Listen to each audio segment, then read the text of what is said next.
Good morning, Mr. Freund. Good morning, everybody. Good morning, Chair. Technicians, will you please switch on the screen?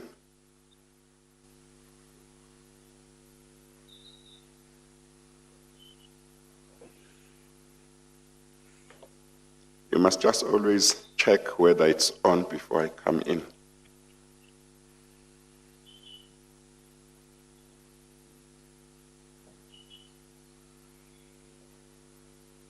Okay, all right.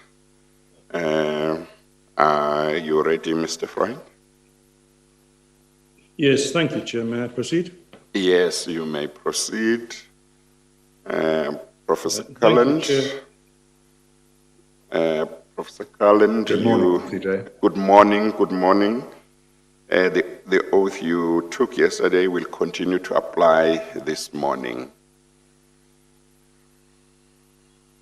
Yes, sir. Thank you very much. Mr. Yes, you may proceed, Mr. Calland, Freund. we were at, thank you, Chair. Mr. Calland, we were at page 19 in Bundle 3, and we were dealing with the question of the position of the Member of Parliament in holding the executive to account. You make the point that much reference has been made to about the oath of office, and then you say there's a tension between the abstract constitutional duty to the people and the very real political sanction for dissidents. And when we adjourned last evening, you had referred to the provision in the Constitution that requires a Member of Parliament who loses membership of that member's party to leave Parliament. And I'd just like to pick it up from there. You deal with the economic implications for members of Parliament of the problems of rebellion or dissidence from party instructions. If you could maybe just talk to that very briefly. Well, this came to my attention relatively early in my relationship, as it were, with Parliament and my understanding of the institution itself. And in fact, I deal with this episode in my report as a mini case study, and I'm talking here about the arms deal. The arms deal scandal, as it became known, had a very serious impact, it seems to me, on Parliament. SCOPA, and of course you've heard last week from the relatively recent chair of SCOPA, Themba Gowdy. SCOPA overall has been one of the better and strongest committees in Parliament. And in fact, during the early part of the post-94 period, during the first Parliament, SCOPA, I think, was the committee that first really got its teeth into the concept of oversight. It was the first committee to really start to grapple with the challenge of oversight and to exercise its oversight function. And it developed a certain practice in that regard, which I think hinged largely on its relationship with the Auditor General. There was a very significant and fruitful relationship there. All of that was ripped apart by the arms deal because SCOPA then became a victim, a collateral damage, as it were, to the attempt by the ruling party to close down the issue and to politically manage the issue in their language. And I followed those proceedings very, very closely. And one of the things that came to my attention, and this is now in the public domain, so I feel comfortable referring to it, because Andrew Feinstein, an ANC MP at the time, has written about this and is on the record on all of this. He made it clear to me that the pressure that was brought to bear on the ANC study group, that's to say, as you well know now, the ANC members of Parliament of a particular committee form themselves into a study group. The pressure that was brought to bear on that study group by the leadership of the party in different forms was really excruciating. And in the end, Mr. Feinstein, of course, himself was pushed out. He left Parliament and left the ANC, left the country in the end. But some of his colleagues, I know from their own accounts and indirectly through Mr. Feinstein, Section 47(3) was used as a pressure point.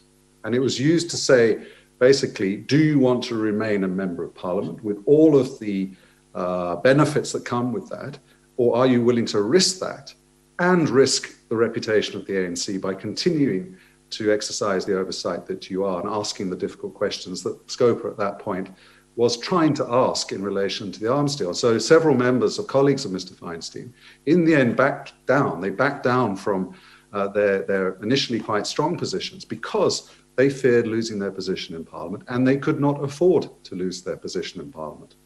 Well, that's really the point that I wanted to come to, is whether the average MP can afford to lose their job as an MP. So I think Mr. Feinstein would probably be one of the first people to accept that he's an unusual position. First of all, he'd had a career in, I think, merchant banking before coming to Parliament. He had other skills, he had other experience, and he was able to move out of Parliament and find comfortable employment elsewhere and build a new career elsewhere. Not every member of Parliament has that possibility. And those that don't, like anybody, I guess, all of us probably, would cling, therefore, as much as possible to their position for fear of losing it. And of course, I think as the different parliaments have gone by, and you may come back to this, I suspect, in evidence in due course, but as I would say the experience, quality and calibre of members of Parliament, particularly in the ruling party, has declined over a succession of parliaments. So the opportunity to pursue a different career elsewhere out of Parliament has also diminished for obvious reasons. And if your talent base of folks coming into Parliament is weaker, then it seems to me that this point about members of Parliament being dependent on that position and therefore even more fearful of that sword of Damocles falling on their head through Section 47(3) is even greater. Well, let's deal with that issue now. You emphasized yesterday the very high caliber of the initial ANC contingent to the first Parliament.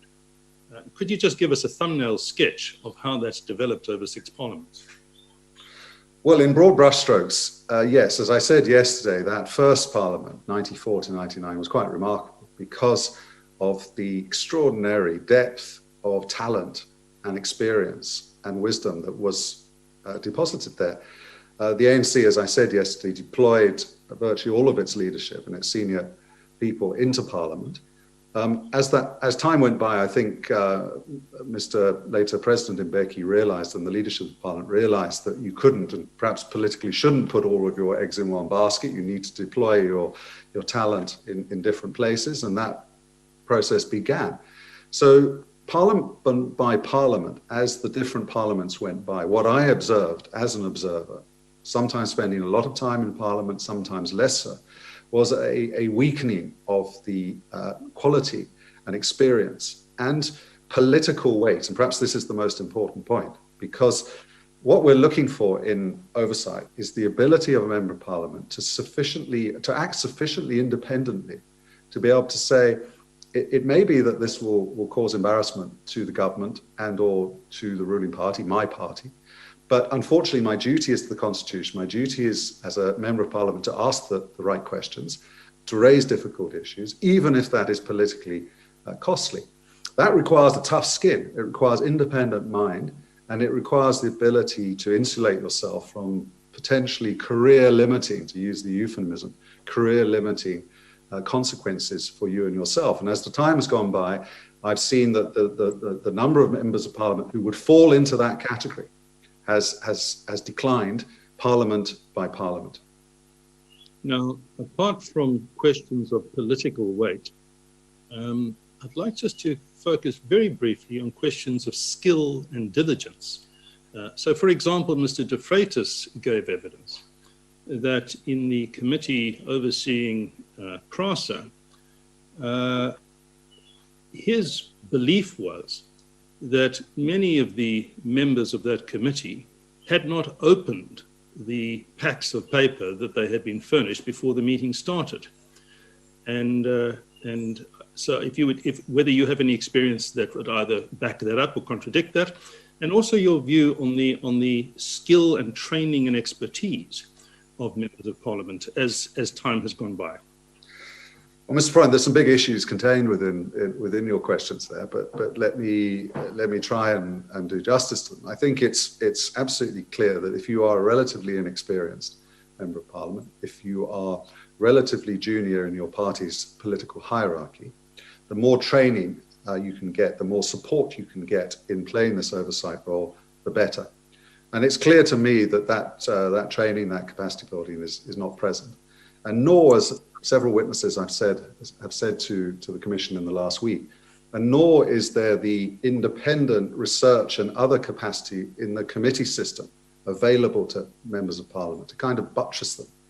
Seems to me if the strongest committees in parliaments around the world are those that have an independent research capacity that can do the job for MPs, can provide them with briefings, can in a sense steer them towards appreciating what are the most important issues of the day in relation to a particular topic that comes before the committee, and can therefore prepare them to ask the best questions. Now, if you combine the absence of that with the fact that, as I think it was Mrs. Rantu who told the Commission last week, that often the witnesses for committees come before them at very short notice. Often the documents that they bring with them should have been prepared a week before, often are only presented on the day. I've seen that countless times, more often than not.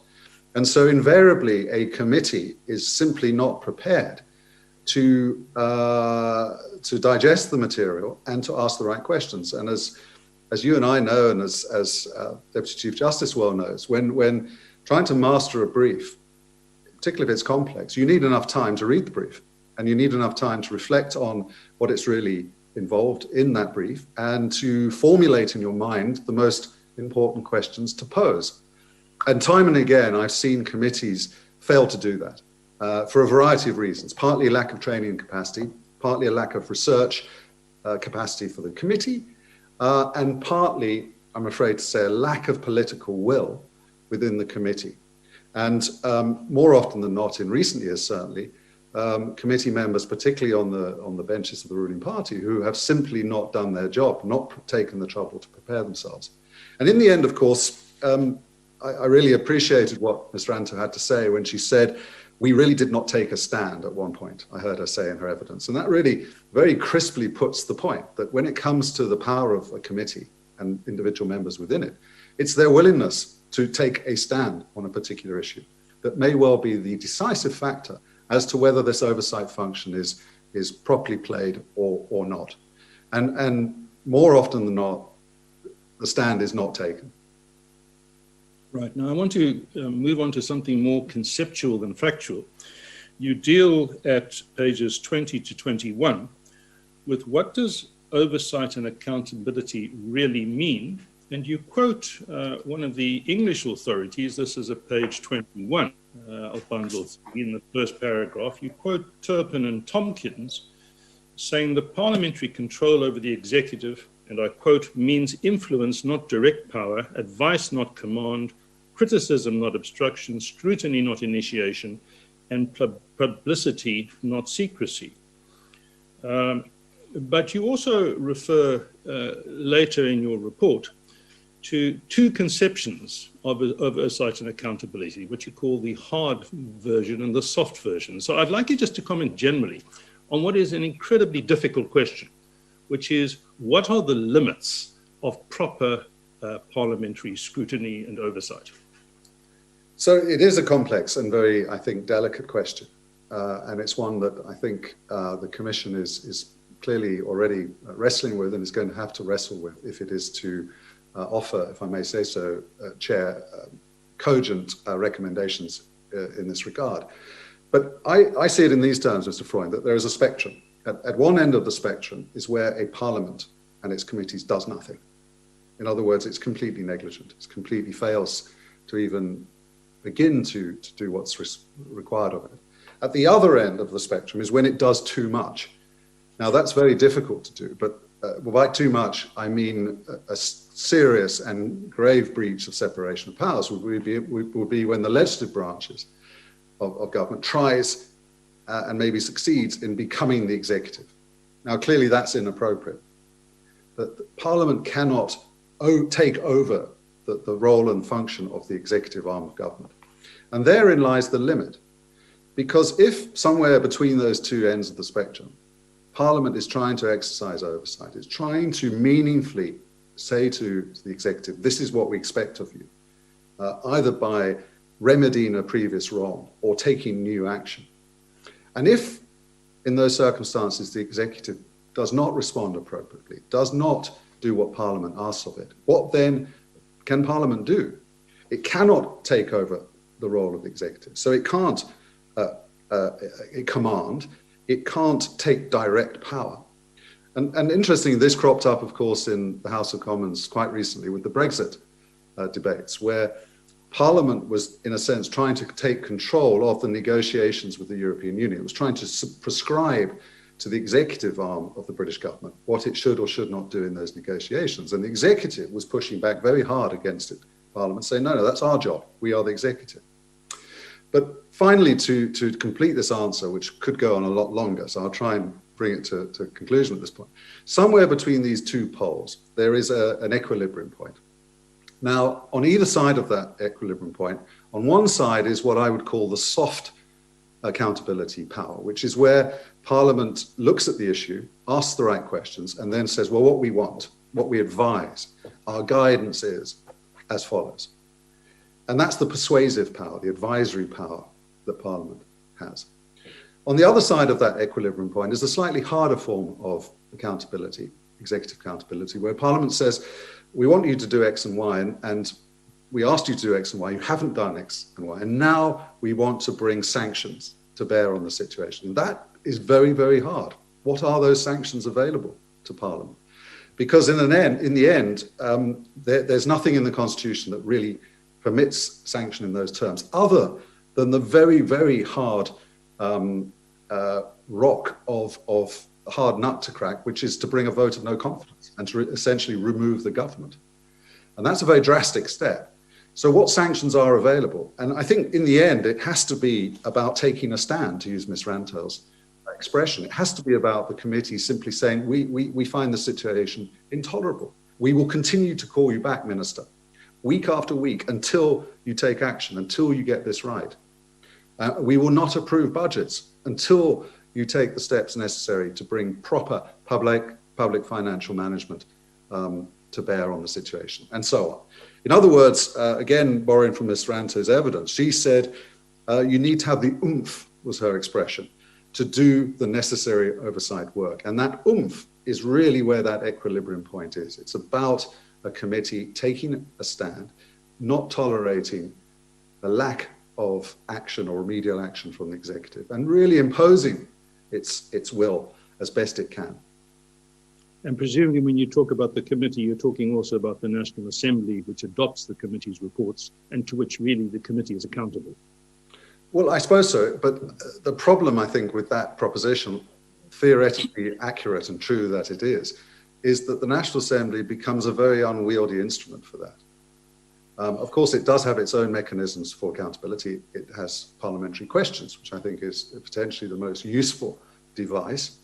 Often those questions, particularly from opposition MPs, fall into some kind of abyss because ministers fail to answer them or answer them properly.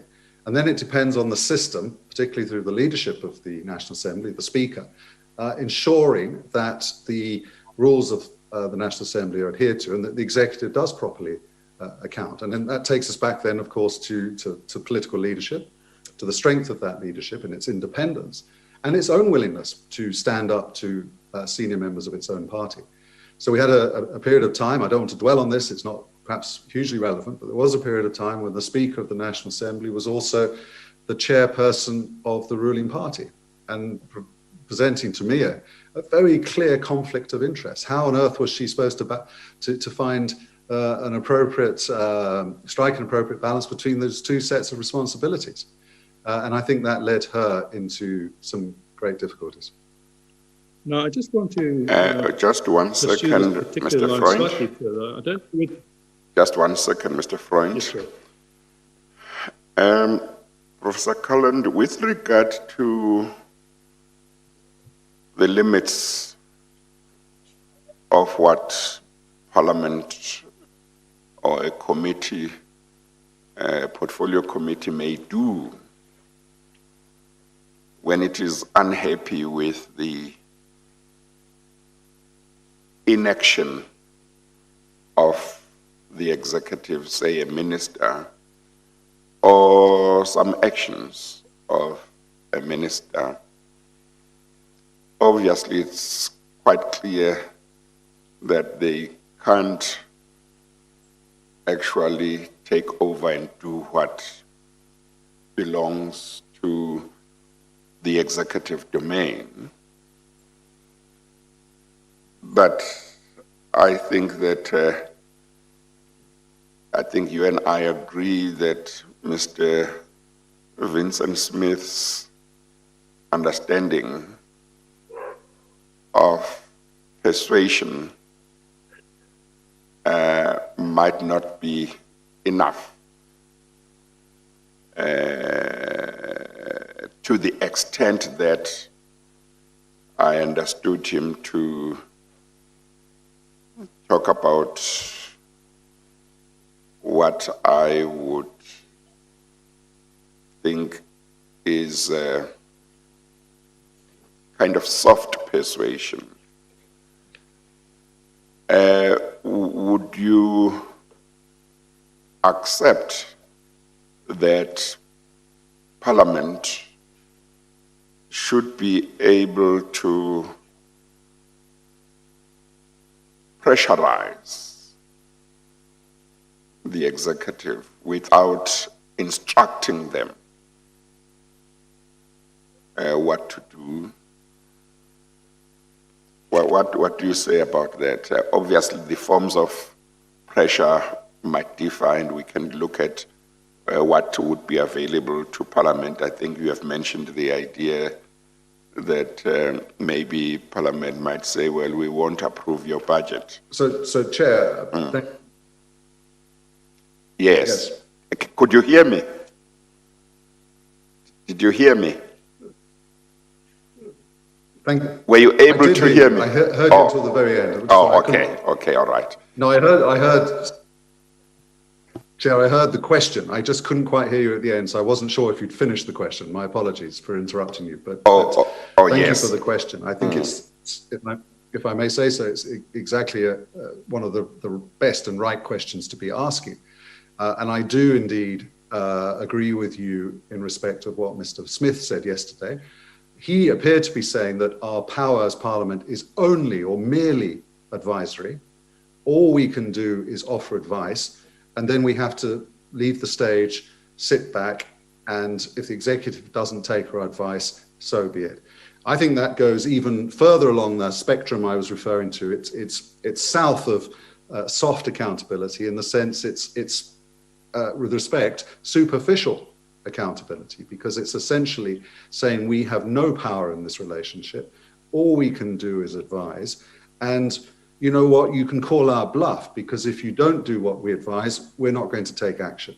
Now, clearly, if that's your attitude as a parliamentary committee or as an MP or as Parliament as a whole, then all that will do, I think, is encourage the executive to think, well, Parliament is very weak and we can essentially do what we like. So taking a stand to once again adopt Ms. Ranto's neat phrase, taking a stand means, as you suggest, Chair, taking action that would be not instructions, but would be sanctions, which would be saying to Parliament, saying to the executive, excuse me, if you do not take the remedial action, if you do not change course in the way that we have suggested, having conducted our oversight, then there are consequences, and those consequences may be budgetary.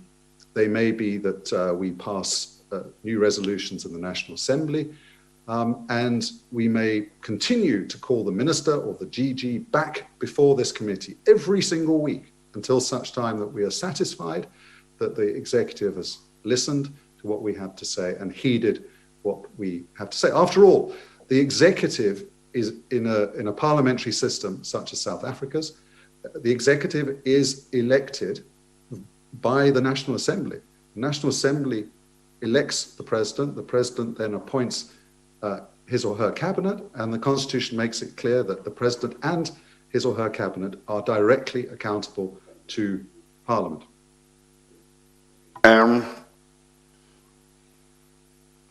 What about, in quotes, reporting such a minister to the president, I'm saying in quotes. So you have Parliament that is hugely dissatisfied with a minister who maybe year in, year out fails to correct a certain situation. What about Parliament, so to speak, escalating the issue to the president and say, President, in effect, you were elected by this Parliament.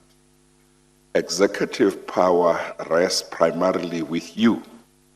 You choose your own cabinet, your own ministers. We are very unhappy with Minister so-and-so. This is what has happened. He or she is doing nothing, has done nothing over an extended period, or is insisting on something that, in our view, is really totally untenable.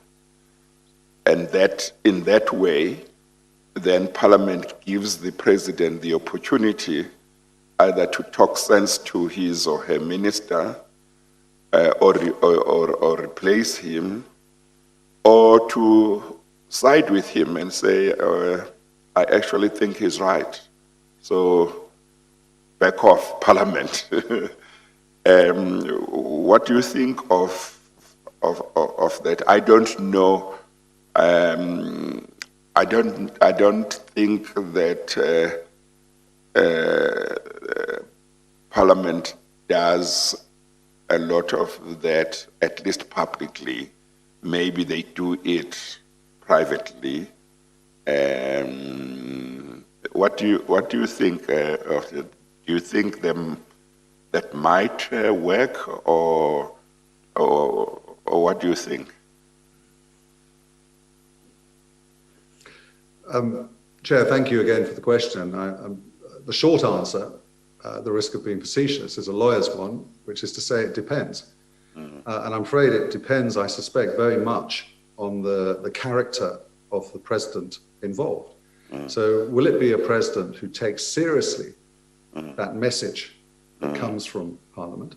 Or will it be a president who says, well, I'll ride that storm out. I've got a thick skin, I control enough power within my party, the caucus is loyal to me, I've nothing to worry about politically, we recently won an election with a good majority, I'll ride it out.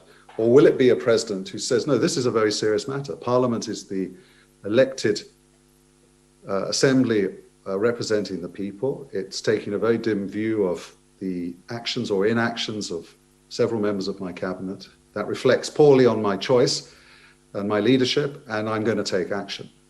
To break down my answer a little more, I think there are three elements or three levels to perhaps thinking about how to strengthen Parliament's capacity in this regard. The first is the more technocratic element of tracking and monitoring oversight, which we spoke about a little bit yesterday, and which found favour in two of the reports we referred to yesterday as being a technocratic element that's probably a necessary but not sufficient condition for good oversight. So you track and monitor all of the oversight recommendations and advice you give as Parliament. And maybe then secondly, as a second level, you need an institutional vehicle to gather all of those recommendations together. And I think one of the reports suggested having a sort of cross-cutting oversight committee within Parliament that would receive all of those oversight recommendations, track them, and then communicate the success or otherwise of the executive in responding to Parliament's wishes, and then to table an annual report or a 6-monthly report or whatever, so that Parliament as a whole and the public, most importantly, can receive that information and act upon it. And then thirdly, on your very point, Chair, one of the things that's always struck me as interesting is that while Parliament in the 90s, in that first Parliament, as I said yesterday, took this extraordinary and really positive step of setting up a series of portfolio committees, a portfolio committee for every single government department and ministry to shadow the work of that particular ministry. What it didn't do and hasn't ever done is to set up an equivalent portfolio committee for the president and the presidency. And I think that one of the things that Parliament, in applying its mind to how to strengthen its oversight capacity, would be to think about establishing a committee whose sole objective is to look at the work of the presidency, because a great deal of important executive work takes place within the presidency, and to directly hold the president to account. Of course, in dealing with oversight matters and being dissatisfied with lack of action or lack of proper action on the part of the executive on a number of matters, Parliament would have to be alive to the fact that it must still be seen to respect the separation of powers, but at the same time not be superficial in the execution of their oversight functions. It's the striking of that balance that might be difficult, but the aim must be to strike the right balance. And of course, in the process, they would have to accept that there may be a number of matters where a minister would disagree with their solution and have a different solution.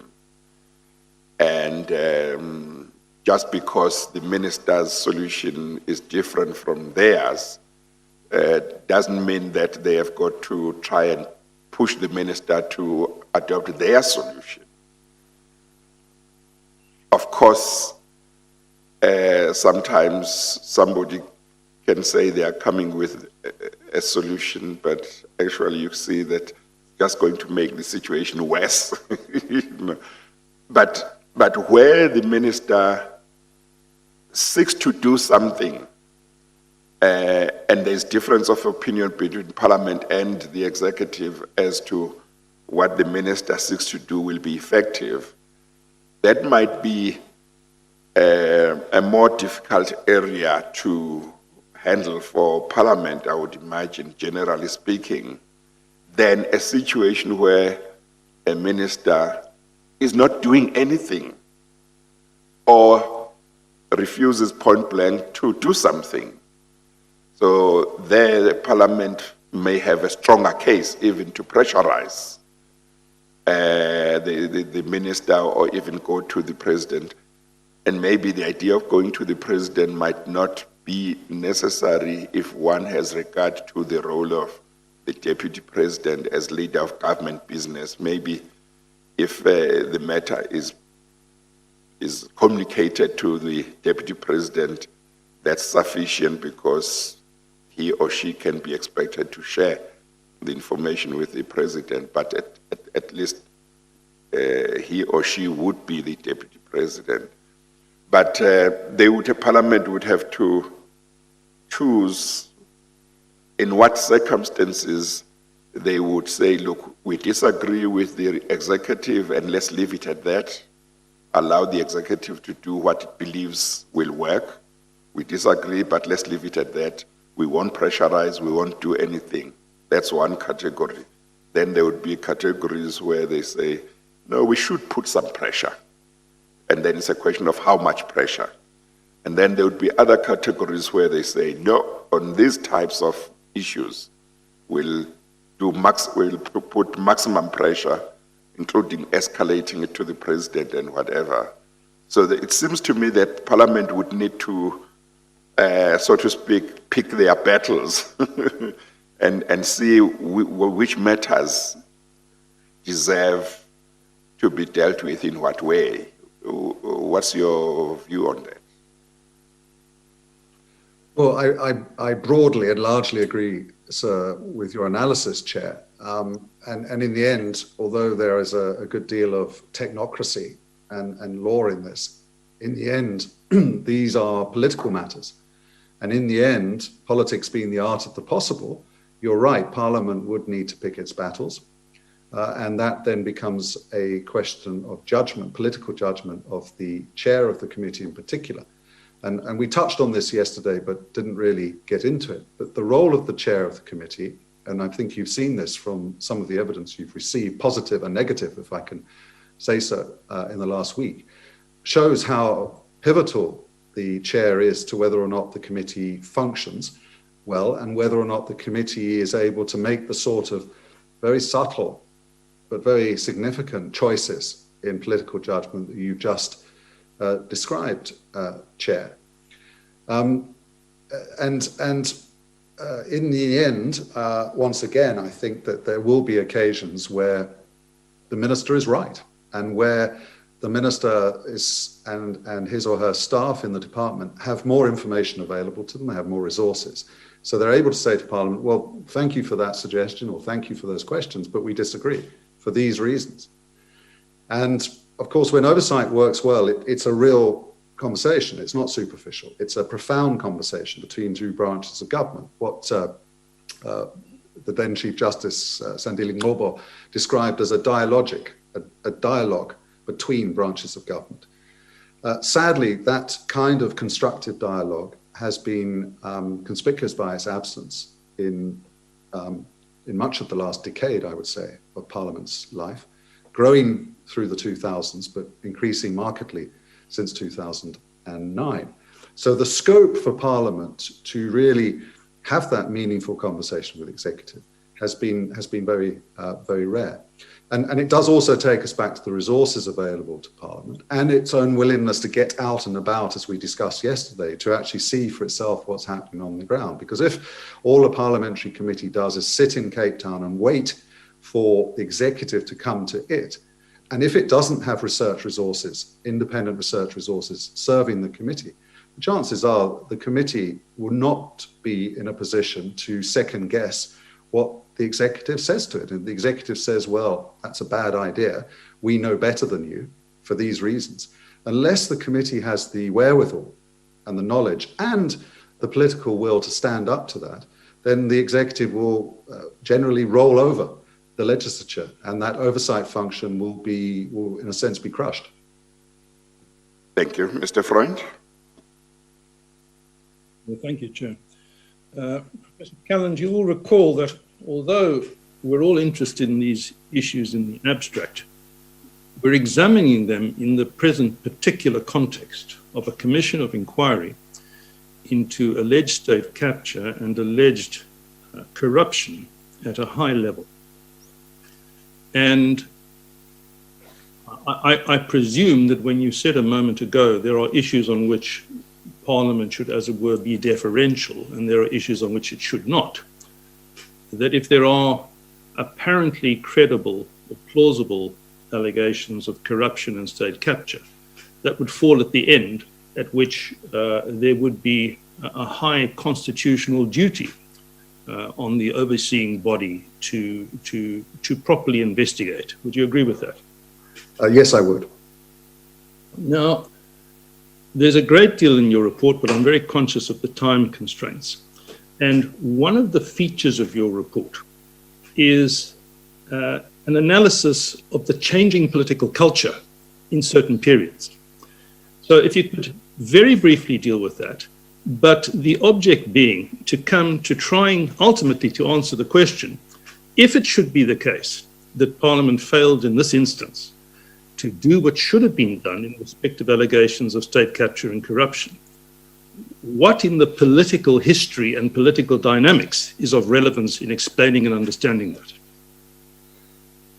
So a number of factors are relevant and pertain. I think the two that I would pick on today in my answer to your question, Mr. Freund, would be firstly the political leadership and political climate and culture within the ruling party. And this is not necessarily a point that is specifically or specially made in respect of the ANC, but inevitably it is directed at the ANC because they have had the majority in every single parliament since 1994. But many of the things that one could say about the political conundrum, the dilemma that faces a ruling party in a parliamentary system where there is this overlap between the personnel in parliament and personnel in the executive arm of government, in cabinet, you could say about probably most, if not all, majority parties around the world. So it's not unique to the ANC, and I think Mr. Self admitted in one of his answers that similar considerations would probably apply if the DA was in office or another opposition party was in government. But having said that, the particular political climate and balance of forces, to use the language that is often used within the ANC, has mattered a great deal to the way in which Parliament has been able to exercise its oversight. The second factor, which we touched on earlier this morning, was the quality, calibre and political heft and clout of the individual members of Parliament, and particularly the committee chairs. Now, take those two factors together and keep them in mind. What one saw during the first Parliament was a high level of talent, political heft and clout within the ANC ranks in Parliament. So you had backbenchers who are now well-known political figures, some of them are in cabinet, who were chairs of committee and who strongly defined that role for their committees during the early part, in the 90s, during that first Parliament. During the next two Parliaments, how can one put it, and one must be careful here, because the Mbeki administration was of a completely different character to what came later, the Zuma administration. But I don't think that President Mbeki, with all due respect, and some of his political operators were huge enthusiasts for parliamentary oversight. I don't think they welcomed it with open arms. I think they found it a nuisance rather than something to be cherished. And I think it was partly because although the early 2000s were a time of relative economic prosperity, growth and stability, on the other hand, the administration was really having to wrestle with these deep and difficult challenges of government. And as I said yesterday, government is difficult and you're bound to make mistakes. There are bound to be myriad failings and failures. And Parliament's job, if it's doing it properly, will be to inevitably expose those failures, to ask questions that reveal them, and which then direct attention as to how how the executive should do better. So I think that during the 2000s, that was the prevailing mood. And it became, I think, even more apparent during the window at the end of Mbeki's time in government, when he was removed by the change in political forces within the ANC. He was compelled to resign in September 2008. And there was this little window between September 2008 and about a year later, September, October 2009, when I think there was a looseness to the political arrangements. And I set the detail out of this in my report. I won't dwell on it now. It's not necessary, I don't think. But what happened during that period was that Parliament was able to stretch its legs a little bit.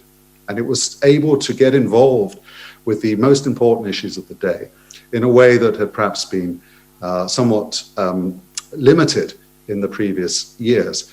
And to, I think, a large extent, it's because the new power brokers and powerful actors in the ANC were, in a sense, had taken their eye off Parliament. They had other concerns. For example, during that time that I've just referred to, Thuli Madonsela was appointed by an ad hoc committee of Parliament to become the new public protector, something that no doubt Mr. Zuma and his close allies were later to regret very deeply, I would think. So Parliament stretched its legs during that period, but the truth of the matter is the new Parliament, the fifth Parliament from 2009 to 14, really marked a sea change. From then on, I think Parliament sight in a much more meaningful way. And of course, one shouldn't lose sight of the fact that the sequence of events is important here, because Mr. Gordhan and other fierce critics of President Zuma had been dismissed summarily from his cabinet late at night on the 30th of March 2017. And it's no coincidence that 2 months later, one sees the start of this process of that committee, at least, Portfolio Committee on Public Enterprises, taking up its cudgels, taking up its responsibilities under the Constitution, and taking a stand, and then having the ESCOM inquiry that you've heard about.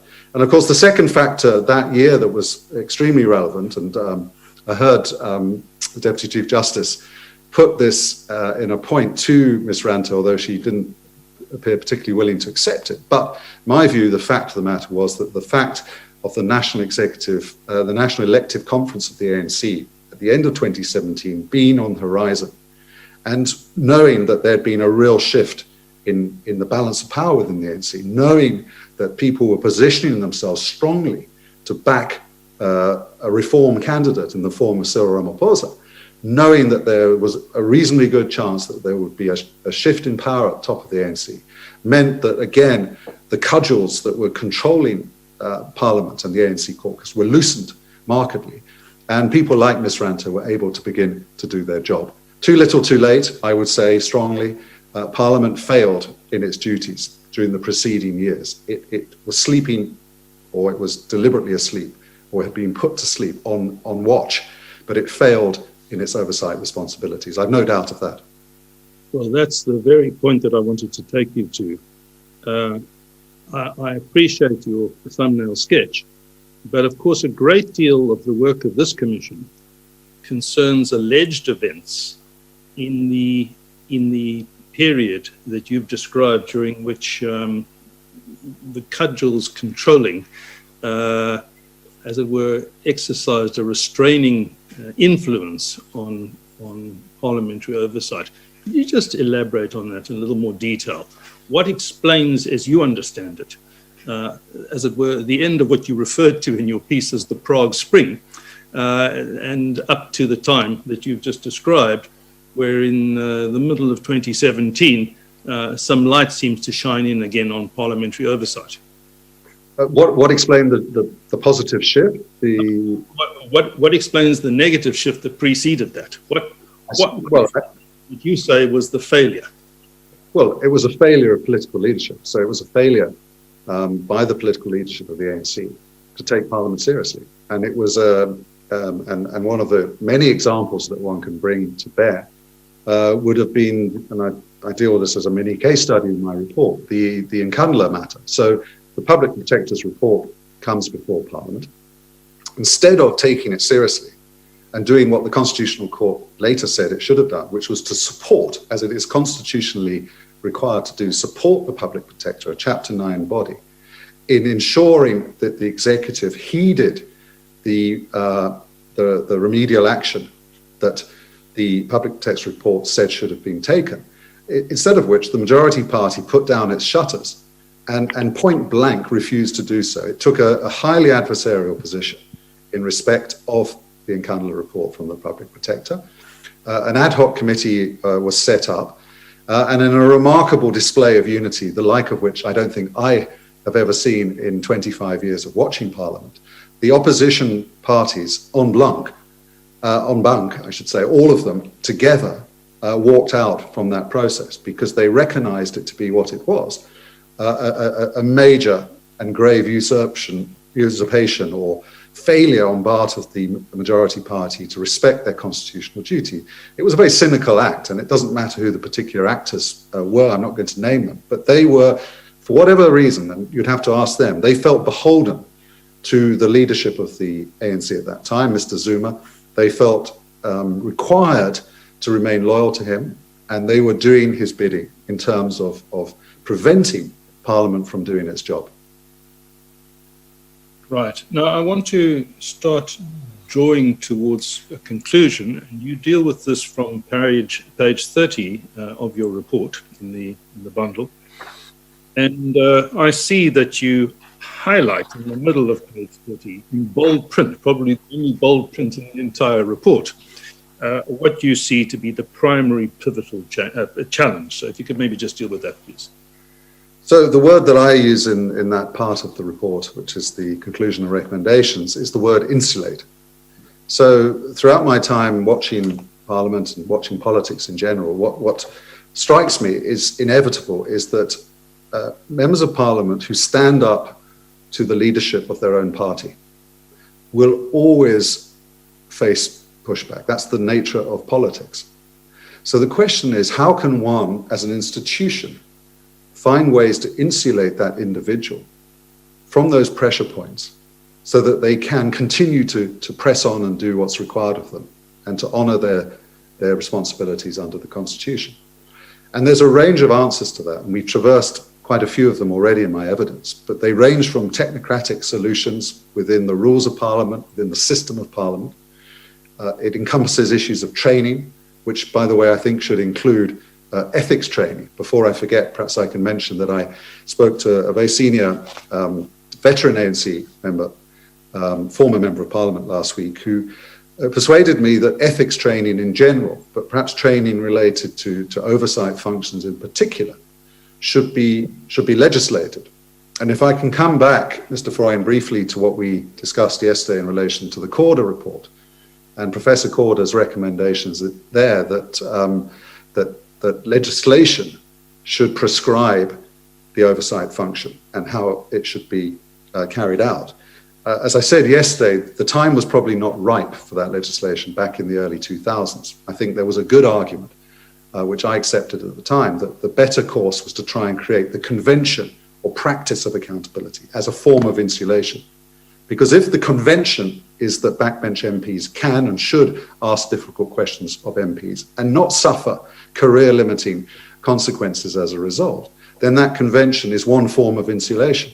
But if that convention and practice is not present, and it hasn't been present and hasn't been created, then maybe we do need to return to the Corder idea of legislation that would require, as a matter of law, MPs to do certain things in performing that oversight function.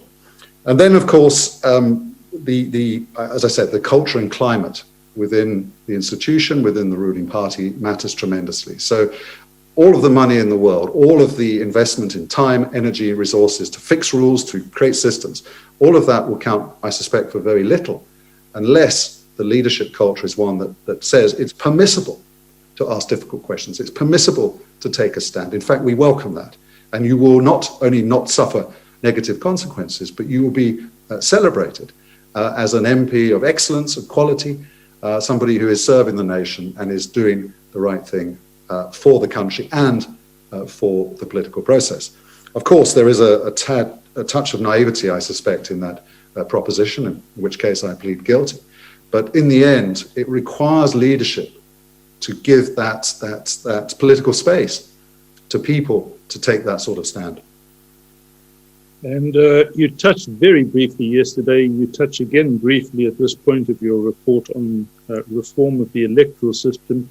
Just in short, as I understand it, you believe the time has come to relook at the recommendations of the Slubbert Commission, not as a panacea, but as a part of a reform package. Yes, I do. Some people regard electoral reform as a panacea. They, I think, see it as a silver bullet that will solve many of our political problems. I don't see it in that way. I've seen the opposite political system, or electoral system, I should say, in the United Kingdom when I was a young professional and a young political activist. I saw it there. It has certain advantages. It also, by the way, comes with certain disadvantages, such as the unfairness in a purely first-past-the-post system where there is no proportional representation. But the Slubbert report, I think, is notable because it seeks to strike a balance between the principle of proportionality and proportional representation in the Constitution and the upside that comes from direct constituency representation. And as I described yesterday from my own experience with the British constituency system, what a constituency system can do is help provide the individual member of parliament with some degree of insulation, because he or she can say to the chief whip, can say to the party leadership, yes, of course I agree with you. Yes, of course I want to remain loyal. But back in my constituency, people are unhappy about this. They are unhappy about the state of schools, public service delivery, whatever. And they are requiring me, they are demanding that I take a stand in Parliament. And if I don't do that, they will probably choose somebody else to represent them next time. And indeed, we may even lose the seat. Now that political process provides then the individual MP with some degree of political insulation. And I think it's why it is high time that the Slubbert report is brought out of the dusty drawer where it sits, is given proper consideration. And of course, the New Nation decision of the Constitutional Court requiring Parliament to consider how best to change the law to permit independent candidates to stand is perhaps the hook and the ideal timing, in a sense, for that review of the electoral system as a whole. And that in turn would allow Parliament to revoke Section 47(3)(c), the one we have discussed, this, I think, really problematic provision, which really not so much chills, but sends a vast icicle through the institution of Parliament in terms of limiting the scope, the political space that individual MPs may have to take a stand against their own party and their own seniors in the executive. Now, I've understood you to be stressing the importance of political culture, particularly within a majority party, the importance of leadership and the stance it adopts vis-a-vis the question of oversight. But you do, in addition, have a section which you call the rules of engagement. And broadly speaking, would it be correct to say that you are encouraging or re-looking at the Porter report, the OVAC report, the rules revision? You feel that there is useful room for Parliament itself, perhaps, to reconsider the adequacy of its institutional arrangements as regards oversight. Yes, and I chose, Mr. Freund, in my report not to go through the OVAC, Corder and independent panel reports and cherry pick what I thought were the best recommendations. I think that requires a much more considered review by Parliament itself. Parliament, if it's serious about remedying its failures, if it's serious about ensuring there's no repeat of its failure with regard to state capture, it has to look at this. It has to take all of those reports seriously, and it then has to come up with a new package, a new system within the institution to strengthen its hand and to enable it to play that role more effectively. Professor Corder, there's a great deal more material in your report, but I'm watching the clock. I have now taken the hour that was allocated. And perhaps let me just ask you one general question, and that is this. What would you say is your core message and your core argument? So I guess my core point is that we need to find a way to insulate parliamentary committees and the members of parliamentary committees, particularly in the majority party, to give them the political space, the institutional space, to do what the Constitution requires of them. That requires, no doubt, some tinkering with the system of Parliament, with the rules, with capacity, with resources, with training, all of those things. But this is not a technocratic fix. This requires a wholesale review of the whole system, including the electoral system. This is not, in cricketing terms, about replacing the off-spinner with a leg spin. This is about looking at who the captain is, who the coach is, the culture within the team, the selection process, youth development, training, preparation, the whole package. Yes, perhaps if we changed some of our spinners, we would have been not where we are in Pakistan. Thank you, Professor Calland. That's as far as I want to take it. I don't know, Chair, whether there are further issues you would like to raise with Professor Calland. Yes, Professor Calland, really what one is trying to do here is to think about protection of members of Parliament from any adverse consequences for genuinely performing their oversight functions, or that's what one is doing. And you use the term insulation, that's fine as well. But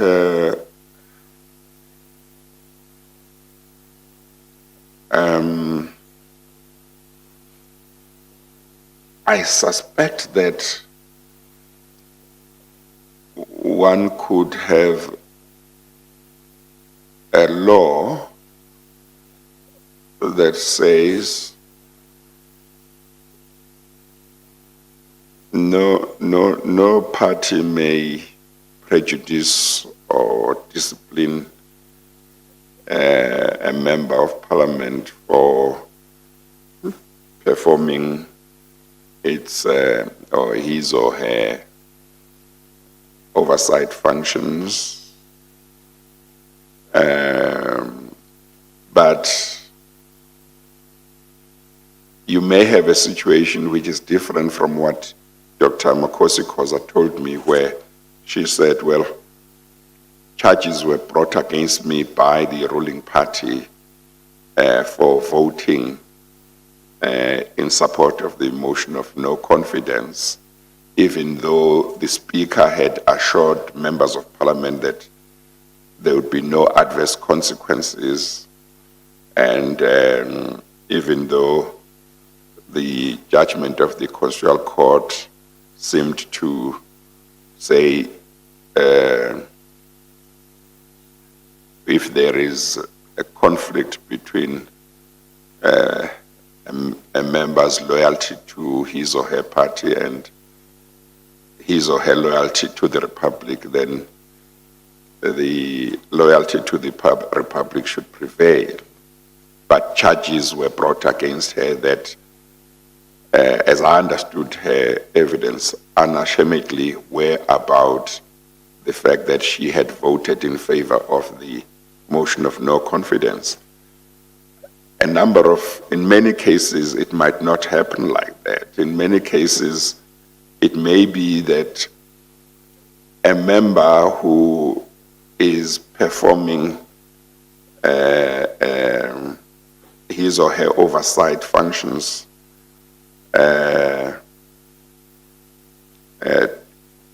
too well, if I can put it that way, too well, for the ruling party, or a ruling party, might be managed out of Parliament without her exit from Parliament being said by the ruling party to be in any way connected with how she or he has performed his or her oversight functions. But in the end, people would get to know that, you know, if you look at what has happened over the past X number of years, people who have acted in a certain way have somehow found themselves not coming back to Parliament or something like that. What can be done to either encourage the ruling party or a ruling party, any ruling party in the future, either encourage them to allow their members of Parliament to perform their oversight functions the way they should, or what can be recommended or put in place that would discourage the ruling party or any ruling party in the future from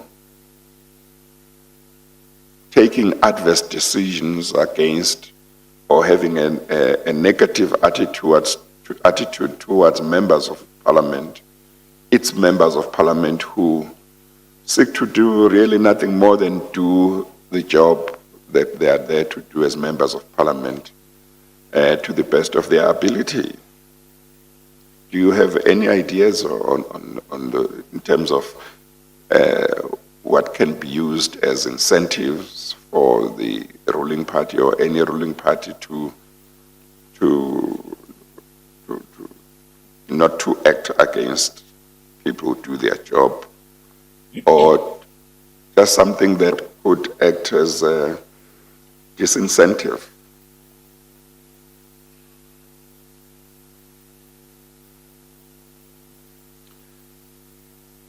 Chair, thank you. I probably pulled my punches somewhat earlier when I answered Mr. Freund's question about the shift in the prevailing climate in the Fifth Parliament from 2009 onwards. There's no doubt that there was, throughout the body politic and the ruling party, a climate of fear. I experienced many occasions where individual members of Parliament ANC members of Parliament expressed that to me, people I'd known for a long time who were anxious about even talking to me, who refused to discuss matters on cell phone, who, when one met them for tea, removed the battery of their cell phone. I don't want to be melodramatic about it, but the point is that during that period, it became increasingly difficult, even for thick-skinned, experienced, politically savvy politicians within the ruling party to operate in a way that even begun to suggest that they were taking a stand or resisting the leadership and in any way threatening the new political economy that was building up around the president of the ANC. There were huge stakes involved, and of course this commission is focused on those. And I think in answering your question, what can be done, the first thing that can be done, because I've no doubt that the report of this commission will be one of the most important documents in the first 100 years of this new democracy, because it will, I have no doubt, examine the institutional failures that allowed state capture to take its hold on the body politic and to threaten the constitutional democracy, and continues to do so. So what this commission and its final report says about this topic, I think will be very important, will carry weight. In itself, it will help remind everybody of the responsibilities of MPs, and should remind the political leadership of this country that no individual MP should ever suffer negative consequences or reprisals as a result of having asked the right questions, taken a stand, and stood up against wrongdoing or against inept conduct by the executive. Secondly, I think legislation that prescribes the way in which oversight is performed may help to some extent. It may at least provide the safety blanket for an individual to say, well, I'm doing what the law requires of me.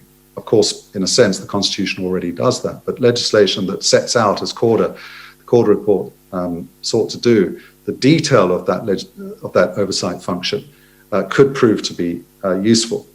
Ultimately, though, Chair, I'm afraid it's dependent upon the good leadership of a political party and a political system to take that stand and to actively demonstrate and showcase that when an individual does the right thing, speaks up, takes a stand, that he or she will be rewarded. Too often in the past, and Miss Ranto is of course a good example, having too late in the day perhaps, but having finally done her job as chair of the Public Enterprises Committee from mid-2017 onwards, her reward was to be removed from Parliament.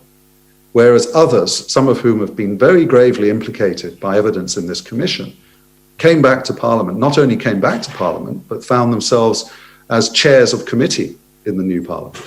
And that sends completely the wrong message out.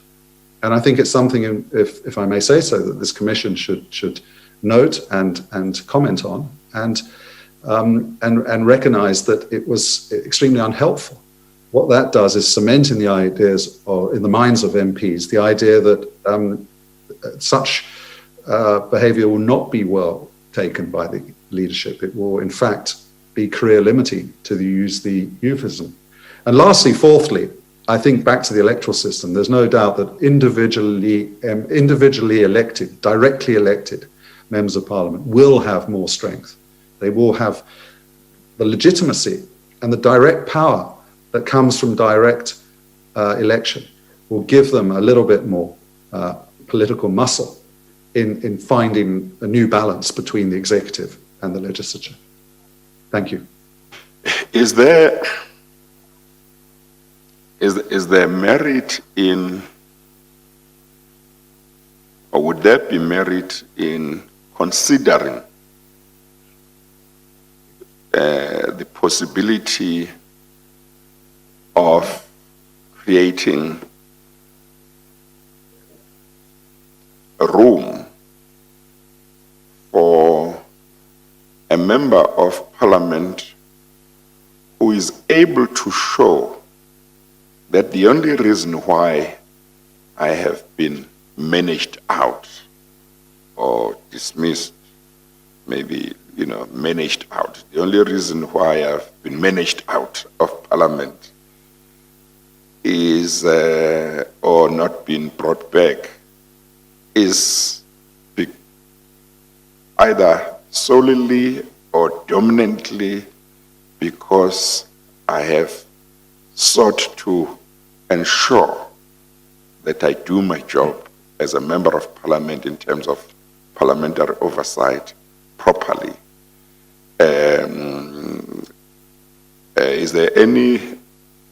would there be any merit in thinking about whether there should be a possibility of a member of parliament who can show that to have the possibility of being granted some monetary compensation? I mean, and of course, if one is thinking about that, the next thing is who must pay, you know, and maybe the party that manages him or her out must pay, so that over time it can realize that there is cost to managing people out of parliament just because they are doing their job properly, you know. Because for many MPs, I would imagine, who may be wanting to do the right thing, but see the threat of losing their job as MPs and not having any alternative or viable alternative, the one thing that would be uppermost in their minds is, I won't be able to put bread on the table for my family. What about my children at school and whatever. But maybe, just maybe, if they know that, well, I'm not assured of compensation, but there is a forum and there is a possibility, and I think I can prove my case that in terms of performance, I've really done nothing wrong other than that what is considered to be wrong by my party is proper performance of my duties as a member of parliament. Would there be any merit in considering whether something like that should be given thought? Chair, although I respect the sentiment that lies behind your thought, I'm afraid I don't see merit in it. I see only problems in terms of both the law and the politics of it. Causation would be just one of many, I think, challenges. Yes. In the end, who represents a parliament? Who represents a? I'm sorry. No, continue. In the end, who represents? Forgive me, DCJ. No, I'm sorry. Please go ahead. Well, I was simply going to say, in the end, who is chosen to represent a political party is an innately, inherently political choice for that political party. And in the end, the strongest safeguard in relation to poor choices in that regard is through the election process, where the electorate decide whether or not a wise choice was made. And I think the institutional answer to your question may be in the form of that tracking and monitoring system earlier, and the ability of committees to publish reports that are strong in terms of saying, we took a stand, we asked the executive to do X, Y, and Z, it hasn't responded in the way that it should have done. Here is our report, and signed by the members of that committee. And then that report has to be the testimony, as it were, the legacy of that piece of work by that committee. And the electorate and the media and civil society observers can then see that, see Parliament has done its job. And then in the political discourse, that should wash through and be weighed in the balance. I guess part of your answer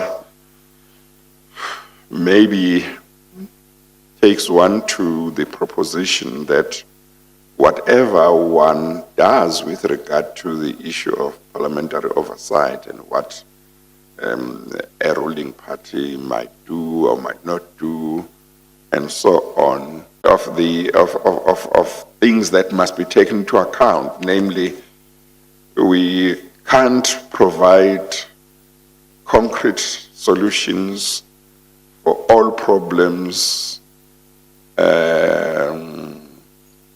that are, guaranteed to work. But also we must remember that this is politics. This is a political area, and the voters, have a very important role if they disapprove of something that a political party is doing, when they want to show their disapproval, they do. And so maybe in a way, part of what that says is we must just, whatever we do, we must maybe not be too ambitious, and we must accept that there are certain things that just can't be guaranteed. Yes, I agree, Chair. There are certain things where no law can possibly have a positive impact, or no rule, I should say, can have a positive impact, because the choices that have been made, the issues that are on the table are inherently political. Where it comes to the question of the electorate, I agree with you that the issue must be, to what extent is the electorate able, through the information available to it, to make an informed, considered judgment about the performance of the people that it has elected. And one of the defects, I would argue, of the current system is because of the list system and the control of the list system by political parties and their leadership. The electorate has almost no say in who is on that list, and therefore has a very difficult choice to make at election time, choosing just between parties. Even if, having looked at the list, it is unhappy with the fact that certain individuals may be on that list. With direct representation, and again I caution, it's not the solution to everything, but it at least provides the electorate with the knowledge of who it has chosen, an individual that it can name, see, and directly hold to account. And that individual, in theory at least, and often in practice from my experience, the electorate will then hold that individual directly to account, making sure that he or she raises the issues in Parliament that community in that geographically contained constituency want him or her to raise in Parliament. And that, I think, would be an improvement, or could be a significant improvement. So I think one can say, based on your evidence, and maybe the evidence of others, that this is not a situation where one can come up with one proposal to say this is what needs to be changed and that fixes the whole problem. It's a situation where probably a number of things might need to be done, each one of which is not on its own enough, but it contributes to a certain degree to changing the situation. I mean, you have made the point that the constituency system is not a panacea, but it has a role to play. And then I think you may have said this, but maybe another witness said this, to say, well, certainly Ms. Mazzoni, I think that there may be a need for certain portfolio committees to be chaired by a member of parliament who doesn't belong to the majority party.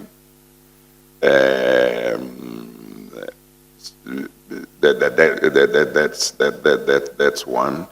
Of course, when one looks at SCOPA, which has been chaired by a member of parliament who doesn't belong to the ruling party, its track record appears to be that it's doing very well, or it has done very well over the years. There may be different degrees of success, but there seems to be some consensus that it has done reasonably well compared to some portfolio committees. And when Mr. Godi was giving evidence, I asked him what he attributed that to. Then he told me about how he, as chairperson, made a decision to go out of his way to try and get the committee to work as a team. So it may be that the fact that it's somebody from a different political party has something to contribute, plus the personality and leadership skills of a particular individual. But you may have mentioned other possible measures as well. So, Chair, thank you. I think you're right. I agree with your initial point to analysis. And you ended up by speaking of the role of the committee chair. I would submit that the role of the committee chair is pivotal. It's perhaps the most important set of positions in the whole of Parliament, bar the Speaker. The quality, calibre, independence and leadership skills of the committee chairs determines almost 90%, I would say, of whether that committee is able to function effectively and to do its job under the Constitution. And so, in some respects, it doesn't matter whether that chair is a opposition or ANC or ruling party chair. What matters is whether they have those skills. Often, the membership of the committee will matter a lot. So I saw some committees, the most effective over the years, were the ones where the membership of the committee was very consistent over a long period of time. So the Justice Committee, for example, Justice and Constitutional Affairs Committee, was one of the best committees in Parliament for a very long time, over several parliaments, because although it had a very robust ANC chair, he had leadership skills and he was willing to listen to the opposition, and the opposition and ANC benches were able to operate as a team with a level of trust and respect that ensured that, yes, the ANC's majority was respected and understood as it needs to be. They have the majority, and we should not ever lose sight of that. So I'm very careful to reach for counter-majoritarian fixes that actually, in a sense, fail to recognize or respect that the fact that one party has won a majority at an election. We should be very careful of that. What we need to do is find institutional solutions and remedies that strengthen the ability of majority party members in Parliament to honour their duties under the Constitution, as I've said, and to take a stand where necessary against more senior members of their own party. That's the nub of this. Thank you very much, Professor Calland. I don't know, Mr. Freund, whether there is anything arising that you would like to ask? Chair, if I might, yes. Professor, it's just an issue that I think is not brought to the fore, although I know Professor Calland would be very sensitive to it, so I'd just like to bring to the fore. The question of party discipline and the legitimacy of party discipline is a factor that I think you recognise. Am I correct, Professor Calland? And the discussion that we're having is not about the subversion of that principle, but rather about recognising that there must be scope for an exception in fairly limited circumstances against pressure from a political party on a member of Parliament not to follow conscience, not to follow constitutional values.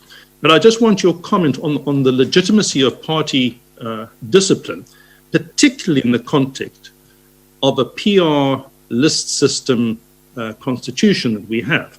And just to indicate that you are sensitive to this issue and what its implications are. Mr. Freund, I'm sorry, you cut out right at the beginning of your question. What was the principle that you're referring to? The principle is that I understand that you are aware of, and I think that you also accept the legitimacy of, the core principle of party discipline in our system. But I'm putting to you that even though that is the case, you are really arguing that in certain limited circumstances, some type of exception must be recognized to protect the bona fide MP following conscience, and particularly when there's this conflict between conscience, constitutional values on the one hand, and party instructions on the other hand. If you'd just care to comment on that. Well, of course, political parties can only be effective political creatures if there is a sufficient discipline within them. They require a level of discipline, otherwise they fall apart. And parties that are ill-disciplined rarely succeed. And so the desire of party political bosses and managers to instill a sense of loyalty and discipline is not only unavoidable, but probably entirely appropriate. What's not appropriate is where an individual member of parliament is put under pressure, legal or illegal, where they are intimidated, where they are threatened, and where they are pushed into a position where they feel they cannot raise an issue, even though it may be an issue of great significance and importance, such as corruption, such as maladministration, such as gross negligence or incompetence in the state. And if they're in a position where they feel they can't raise those issues, either within the ANC, within the ruling party, or in Parliament, then of course that, I would argue, is a failure of leadership, a failure of political culture. And so when I think it was said by senior members of the ANC after one of the no confidence votes that individual MPs who had voted against President Zuma would be sought out and disciplined, then of course that is a problem. Where you have a maverick MP who decides to dishonor the political manifesto, policy manifesto and ambitions of a ruling party, if he or she then steps out of line, they must accept the consequences. But that's an entirely different proposition, an entirely different situation. I hope that helps. Yes, thank you. Thank you very much, Professor Calland. Thank you for availing yourself to assist the Commission. We appreciate it very much. Thank you very much. I will now excuse you, and if we need to ask you to supplement your submission and deal with certain questions, I'm sure if we approach you, you will make time for that. Very well. Thank you very much indeed. Thank you very much. Deputy Chief Justice. Thank you. You are excused. Thank you, Chair. And Chair, I presume that at this stage I too shall be excused, and I will leave you to matters related to ESCOM. Yes, that's what we'll do, and it's 11 o'clock. So I think I will take the tea adjournment now. That will give them the ESCOM workstream team time to set up, and then thereafter, when we resume, we will then continue.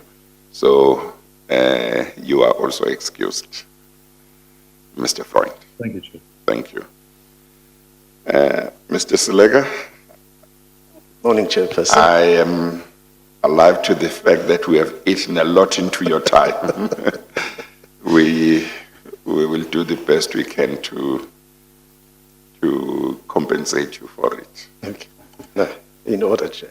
Yes. If I take the tea adjournment now and we resume at 11:15, will that give you enough time to set up?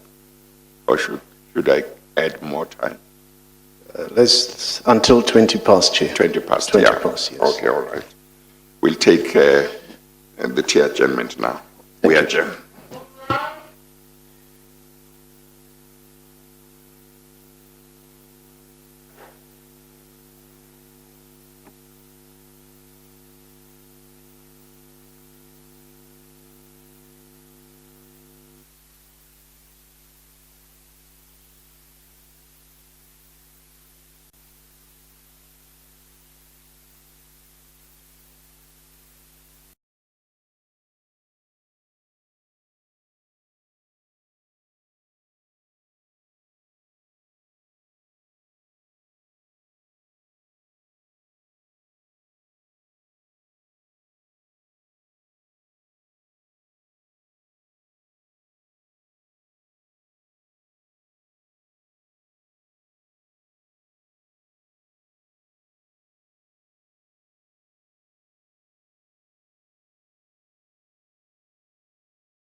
once again, Mr. Sleka. Good morning, everybody. Morning, Chairperson. Yes, are you ready? We are ready, Chairperson. Yes. Dr. Nteta is our next witness. Good morning, Dr. Nteta. Good morning, sir. Thank you. We'll have to administer the oath of affirmation again because of the lapse of time. Registrar, please administer the oath of affirmation. Please state your full names for the record. Ayanda Khomotso Lindiwe Nteta. Do you have any objection to taking the prescribed oath? I do not. Do you consider the oath binding on your conscience? I do. Do you solemnly swear that the evidence you will give will be the truth, the whole truth, and nothing but the truth? If so, please raise your right hand and say, "So help me God." So help me God. Thank you. You may then proceed, Mr. Slega. Thank you, Chairperson. Dr. Nteta, you can hear me clearly? Yes, I can hear you clearly. Thank you. Yes, thank you.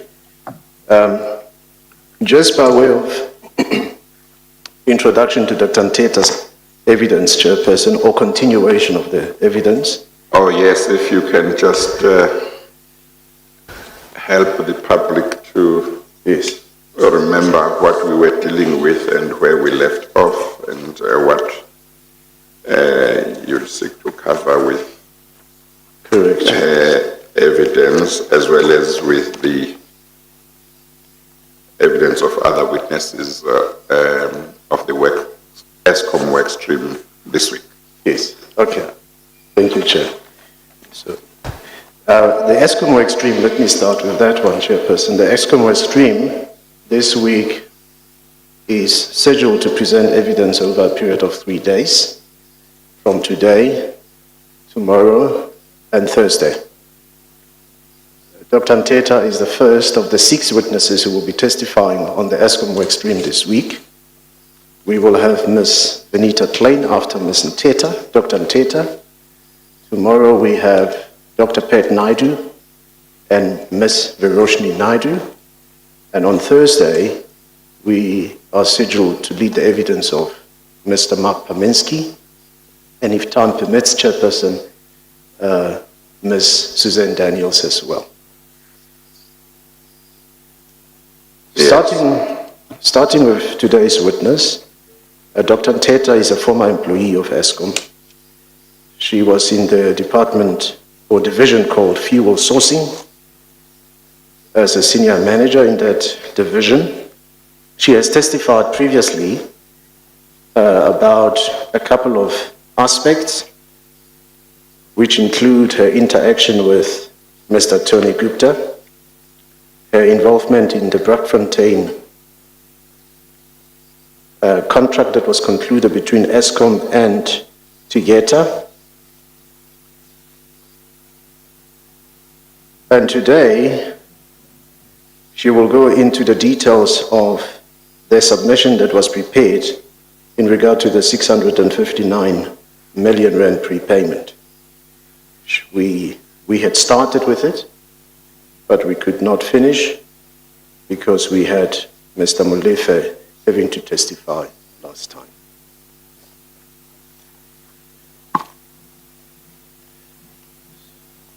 Dr. Nteta, you have followed that introduction. Correct. Yes. Chairperson, the bundle we are using is ESCOM bundle 14114. Dr. Nteta's affidavit is found in Exhibit U28.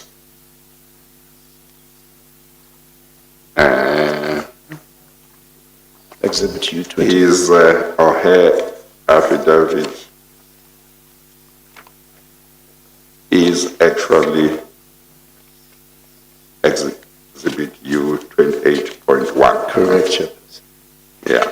Correct. It has been admitted as Exhibit U28.1. Yeah. What page were we on when you... We are on page 71. Okay. Okay, thank you. Thank you, Chair. My microphone is too loud on my ears, Chair.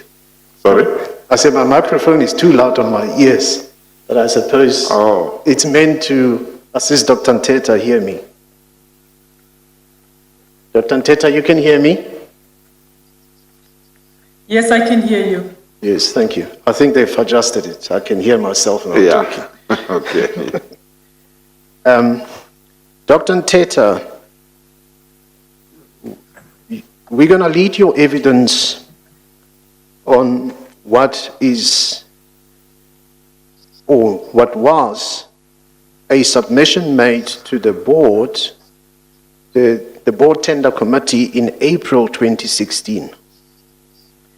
That submission motivated for a prepayment decision by the BTC of an amount of 659 million rand to Tegeta. We can see from your affidavit and the brief testimony you gave last time that you took part in the drafting of that submission. I would like you to explain to the chairperson how did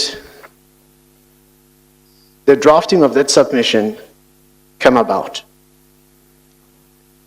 In other words, go to the beginning of what caused the drafting of the submission to be made.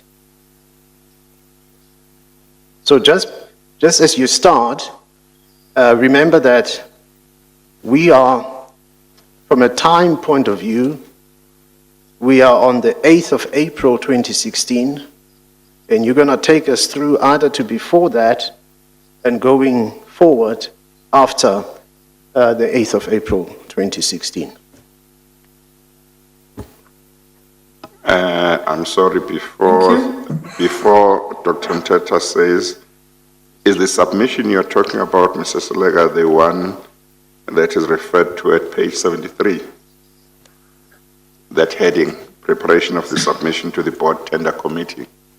Let me check it, Chairperson.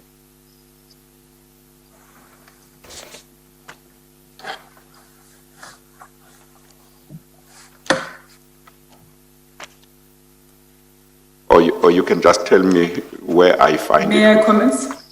No, just 1 second. Mr. Slega is still trying to answer my question. Or you can take me to the page where the submission appears. Yeah. Let me take the chairperson. But in terms of the affidavit, in terms of the evidence, Chair, I'm still in at her affidavit. The submission. Just be careful not to speak too far away from the mic. Page 190, Chairperson. 190. Mm-hmm.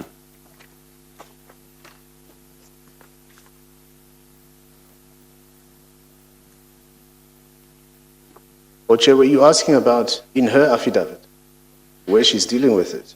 Well, I think your question, you asked her, I think, to tell me how a certain submission, how it came about, that it was prepared and so on. And then I looked at the affidavit to see where that is, and I saw that heading.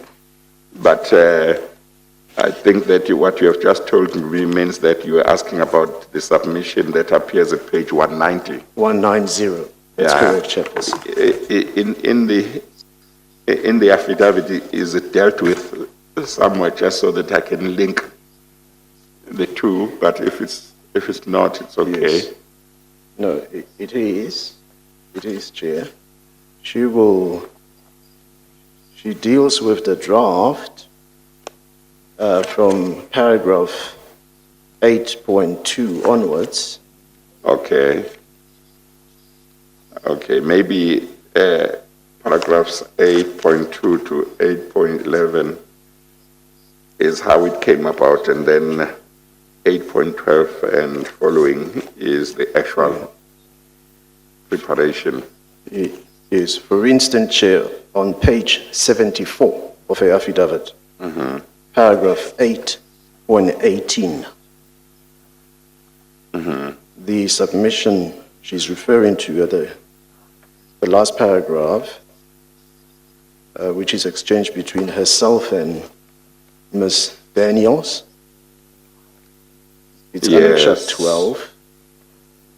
And 8.19, she says, while preparing the submission document to BTC, I realized that blah, blah, blah, blah. Okay, no, that's fine. Let's, but at least you are talking about the document that starts at page 190. Yes. Okay, Dr. Nteta, if you still remember the question, you can go ahead and answer. If in the meantime, with all the questions from me, you have lost track of the question, then Mr. Selega can repeat it. Indeed. Chairperson, maybe what I should do for the chairperson is to refer the chairperson to the signed submission. That is in the Tegeta reference bundle. Let me give, because what Dr. Nteta is going to testify about is how the submission was drafted, but she didn't attach the signed one. So the signed one,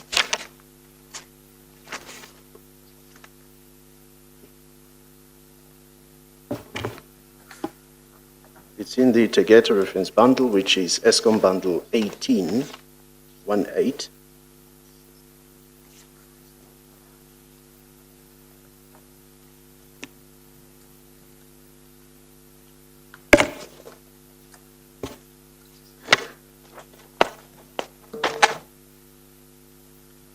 And that is on, I think it's 18A, Chairperson, on page 292.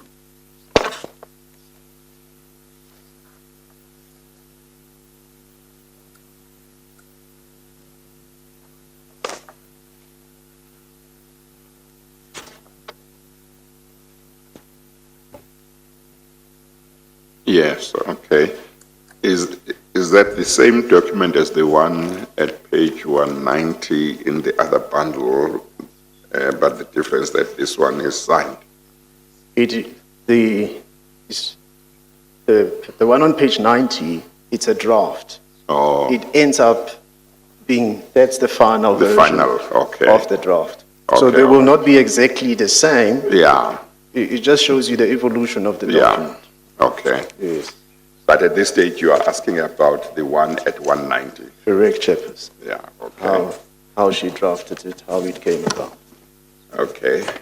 I guess you might wish to just repeat your question for her. Yes. Dr. Nteta, if I may repeat the question.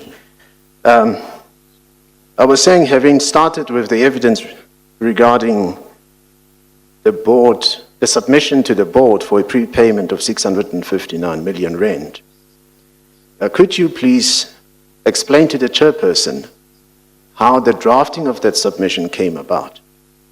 And from a timing point of view, we are on the 8th of April, 2016. You can take the chairperson to the events prior to the 8th of April, 2016 and onwards.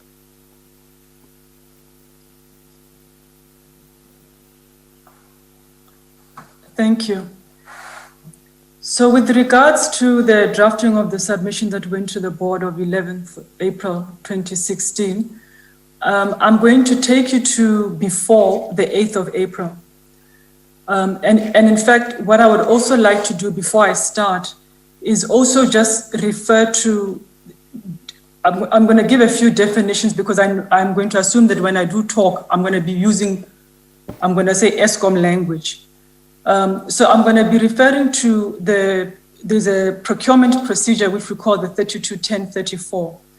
And this was available in Mr. Mabelani's affidavit, where he talks about the different roles in terms of people within procurement, and within the organization.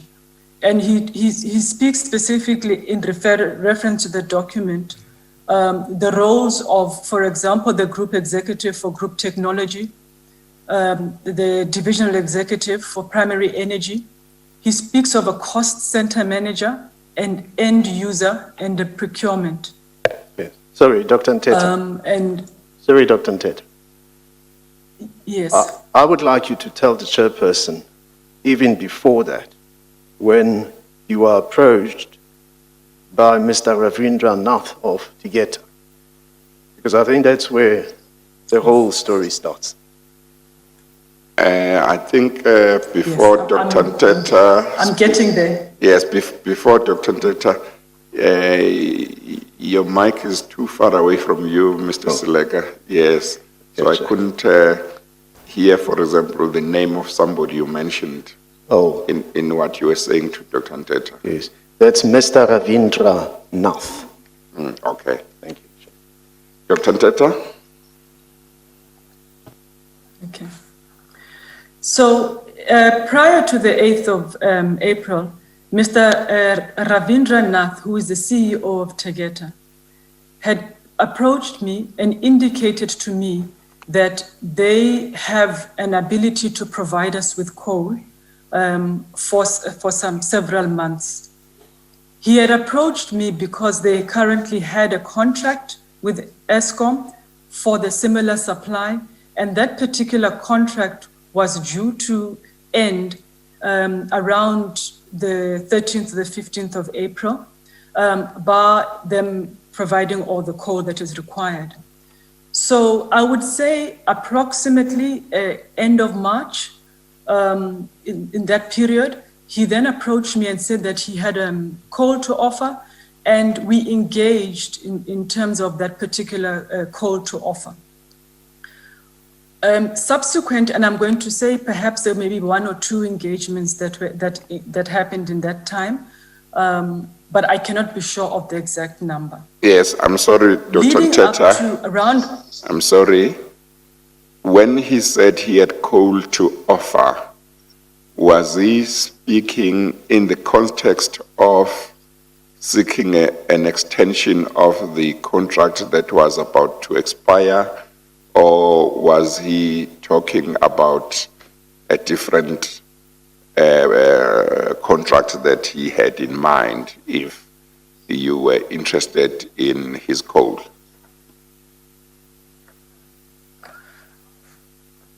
Chairperson, it's difficult to say because we actually just would assume it's similar coal, and we were looking to extend the current contract. And because that is one of the mechanisms that we can, rather than getting into a new contract. I'm not sure if I've answered Okay, the no, that's question. fine. Okay, you may continue.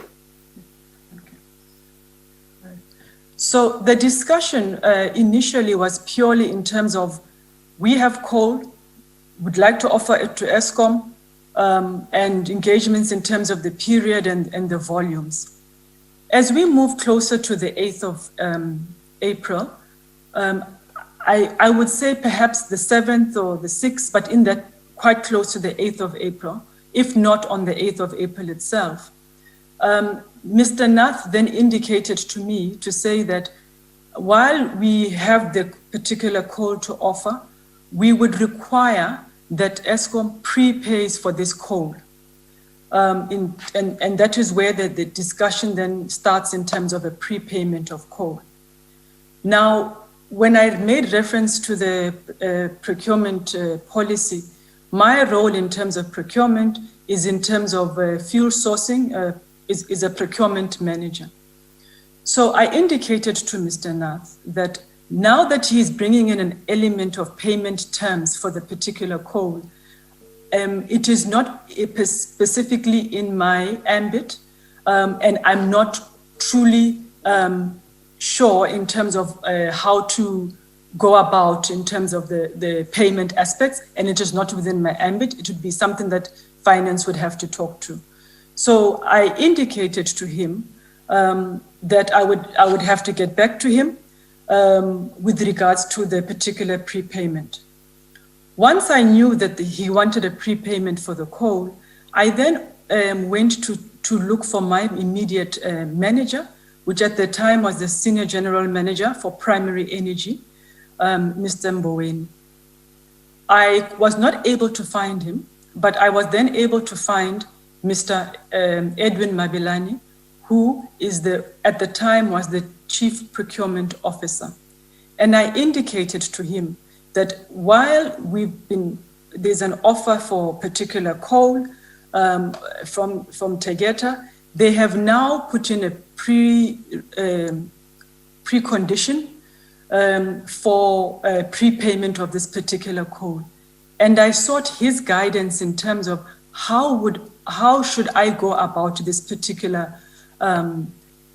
transaction, bearing in mind that as the procurement manager within Primary Energy, I'm used to I will call it the vanilla procurement of coal. He then advised me. Sorry, Dr. Nteta. I will pause. Yes, thank you. Sorry, if I may. I would like you to explain to the chairperson, when in his approach to you, Mr. Nath, does he make a prepayment request? Because as we recall from the evidence last time, Tegeta had 2 short-term contracts with Eskom already at this stage by the 8th of April 2016. So there was a short-term contract in January 2016, another short-term contract concluded in February 2016, which was about to expire in April 2016. Those contracts were for Tegeta to supply coal to Arnott Power Station. If you agree, speak to the mic. Yes, there were 2 previous requirements. So my understanding of your question is that when exactly did he then indicate that there was a prepayment requirement for the coal? Yeah. The prepayment that the requirement for prepayment as I said, was, I would say, probably between the 6th and the 8th of April. I can't say exact date. Just to indicate that prior to that, we had been communicating, but we'd only been communicating on the acquisition of coal without discussing the payment terms. Yes. Yeah, that's important. Have I answered your question? Yes, no, that's important to note, because you would have seen Mr. Koza also says that when the request came to them, to the BTC, or in his initial discussions with Mr. Edwin Mabelane, he understood the request only to relate to the acquisition of coal and not to a prepayment request.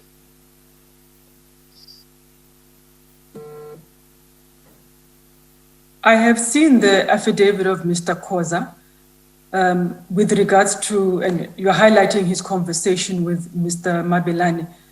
I would rather suggest that you speak to either Mr. Koza or Mr. Mabelane with regards to that, because the initial discussion that I had with Mr. Mabelane was in the period between the 6th and the 8th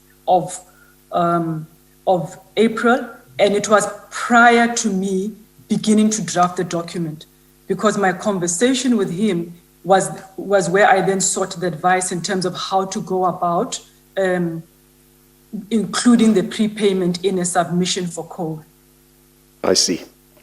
You may proceed. So I find it hard to believe that Mr. Koza did not know that there was a prepayment requirement. I see. By the way, he was the chairperson of the BTC. Yes, he was the chairperson of the board tender committee, and the document indicates on the first page, second resolution prepayment. So I find it hard to believe that he did not know. Okay. Just proceed where you ended. You're approaching Mr. Mabelani. So I approached Mr. Mabelani, and his advice to me was then to prepare a submission for the acquisition of coal, because the acquisition of coal is not simply just the acquisition of coal, but there are payment terms which are not the standard payment terms for coal, and that it should rather than go to the board tender committee. So having had that discussion with Mr. Mabelani, I then commenced with the drafting of the submission document. As I indicated earlier, is that why I had sought guidance and advice in terms of the submission is that as the procurement manager within Primary Energy, I personally had not dealt with prepayment for coal. So I then, in terms of the drafting, began to engage and send several versions and drafts to Mr. Mabelani. Included in that, my interactions and my engagements, I also then engaged with Ms. Daniels with regards to the particular submission. The submission then was drafted, and I'm going to use the evidence that was provided to me by the investigators, that in terms of the time frame, that the submission was then drafted from about the 8th up until the 11th in terms of April. In that period, I engaged both telephonically as well as via emails, which is where you see various drafts of the document on the particular submission. And I engaged with my superiors, which would be specifically Mr. Mboweni, Mr. Mabelani, Ms. Daniels, and Mr. Koko. Yes. Sorry, just pause there for a moment. Just pause there, I beg your pardon.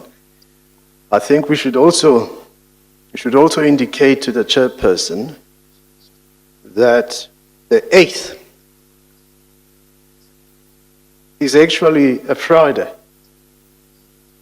and that this drafting which takes place during this period is being pursued over the weekend.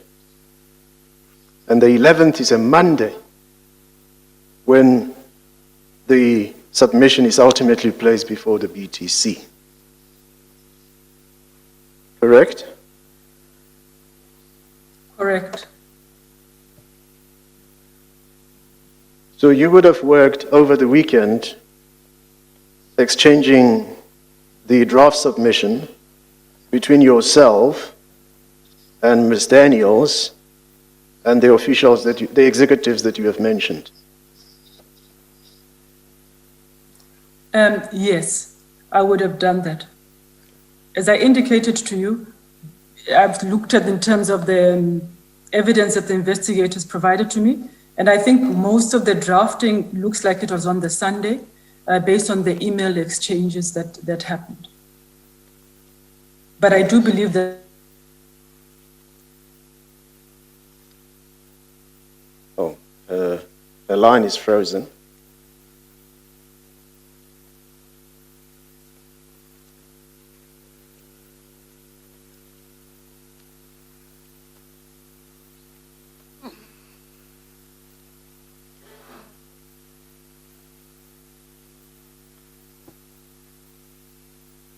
So while we wait for her, depending on the chairperson's preference. Yeah, if there's something you want to deal with, you can. Yeah, we could, when she comes back, we could go into those emails, chairperson. Yes. Just for the chairperson to follow what happened. Yes, we can do that.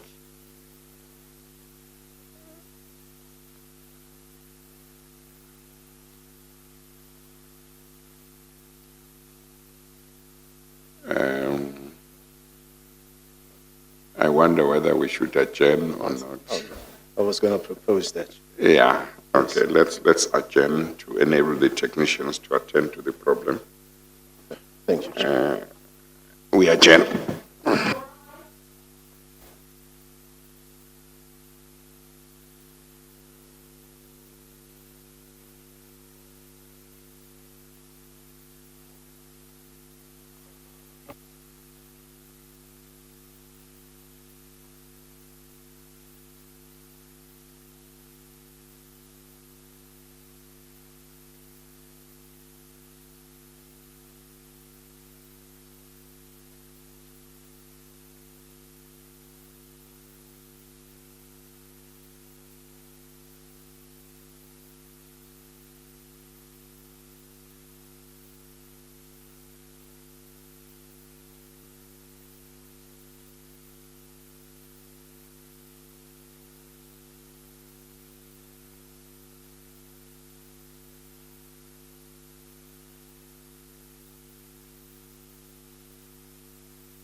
Hello. Must Yes, doctor, we can hear you. Sorry, I can't hear you. Witness is coming back. Welcome back, Dr. Ndazi. Dr. Ndeta, sorry. Dr. Ndeta, can you hear me? I can hear you. Thank you. Welcome back. Thank you.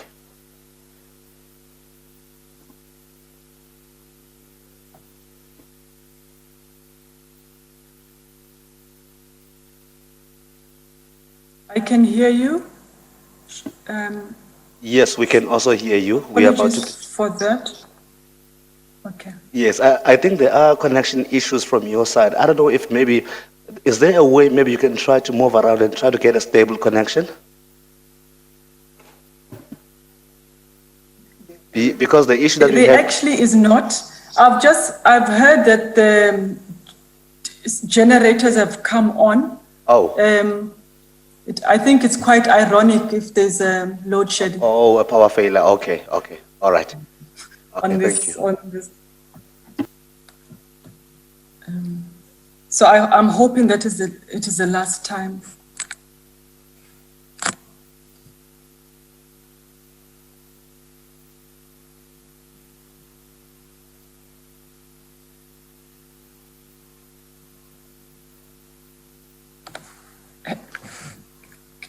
Should I continue?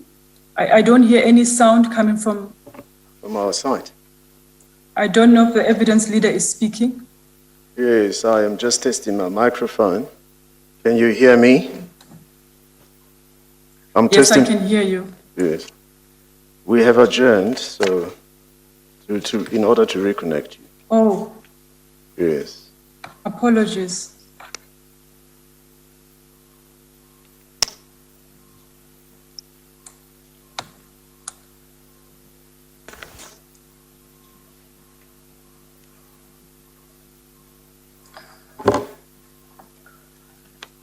Okay, shall we start?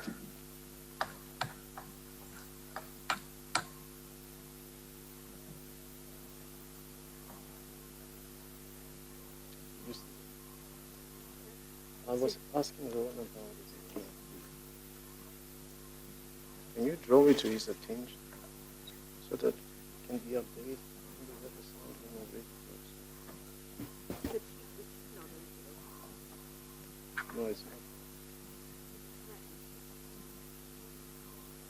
Yeah, but I think the mistake is, let's see. Just check.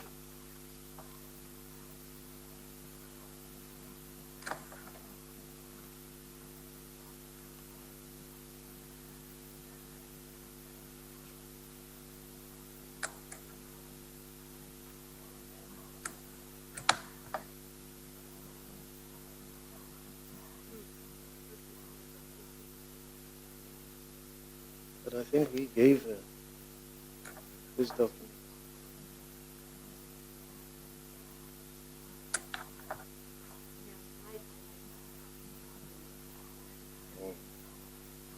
Can we proceed?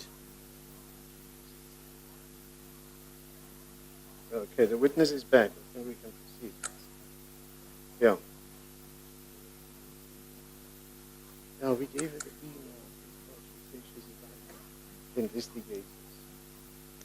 She checked the sequence of events when they drafted the submission. So, if I'm wrong, I'm going to do that. I made a mistake.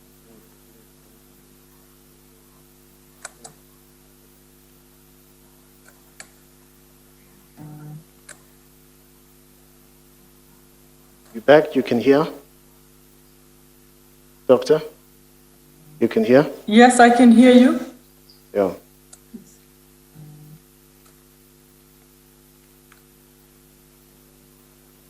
Okay, remember you need to take the DCJ through the evidence, the emails. Oh, okay. Yeah, just relax. It will go quicker when you are relaxed. Pardon? It will go quicker when you are relaxed.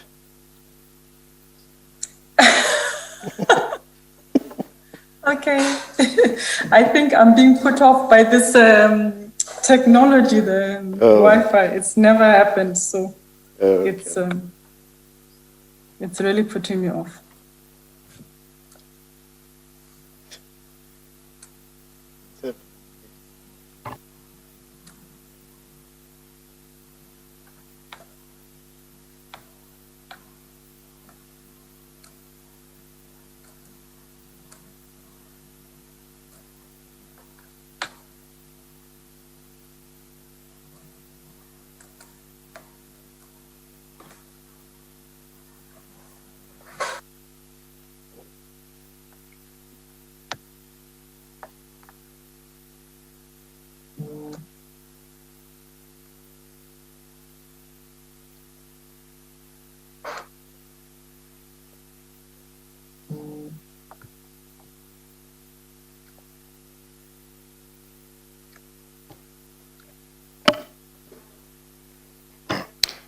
Okay, let's continue. Thank- I understand that there is a risk that there might be a repetition, but let's hope for the best.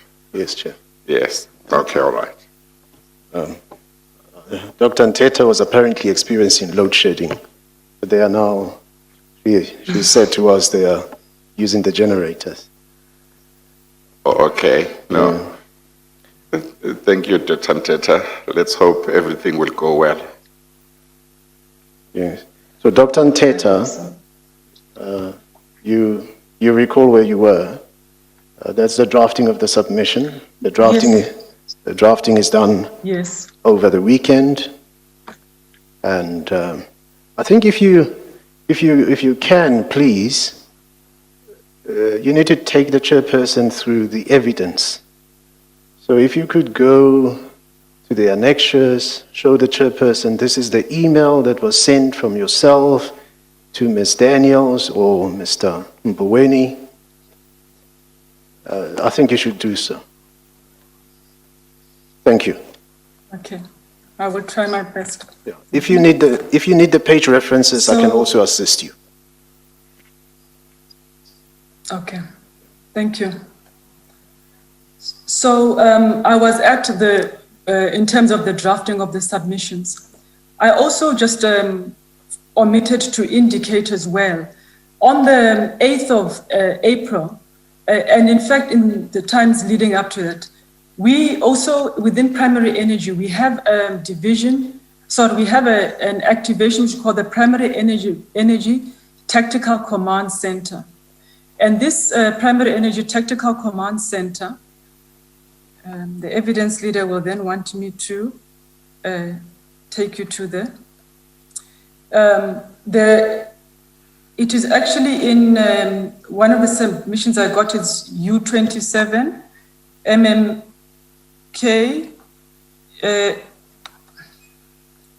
860. Oh, I think Mr. Selega will assist. 861. Okay, 866.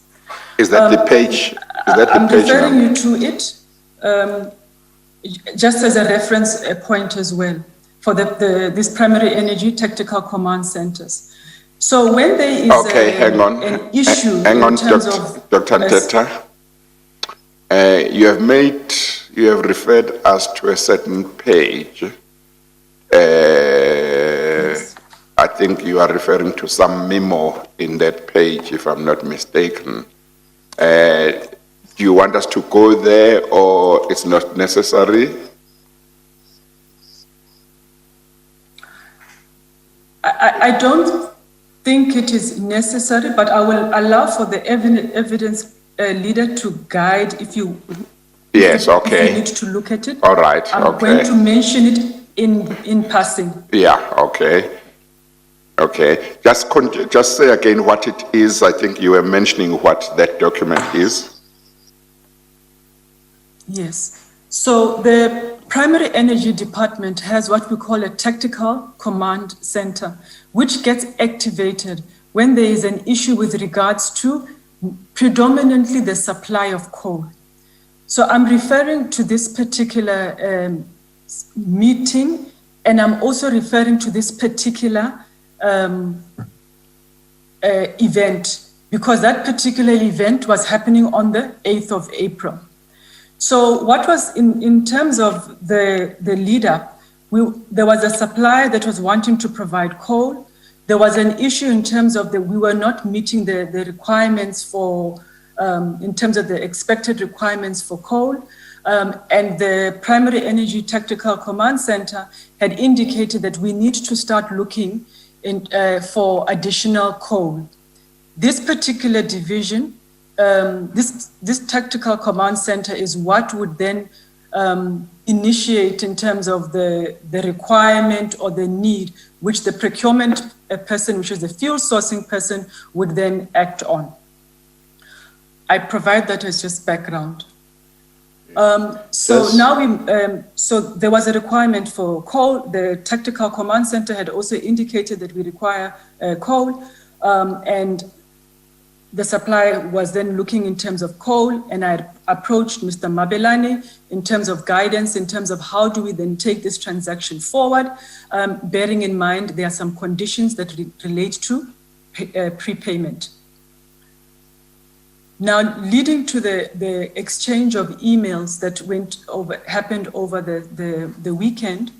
So the submission document was initially drafted by myself, and then it was then sent through to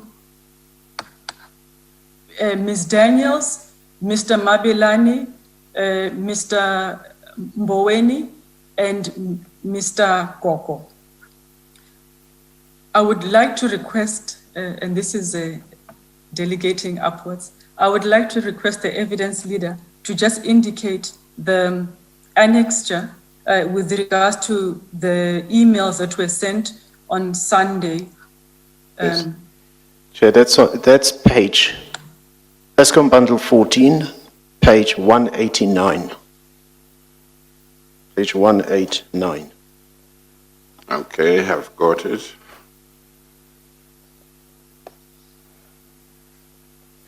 So what you see before you is one of the emails that was then sent through that had the attachment of one of the versions of the submission document that I'm referring to in terms of the submission. So in that period, I was engaging both, as I indicated, via email as well as telephonically to get the submission prepared.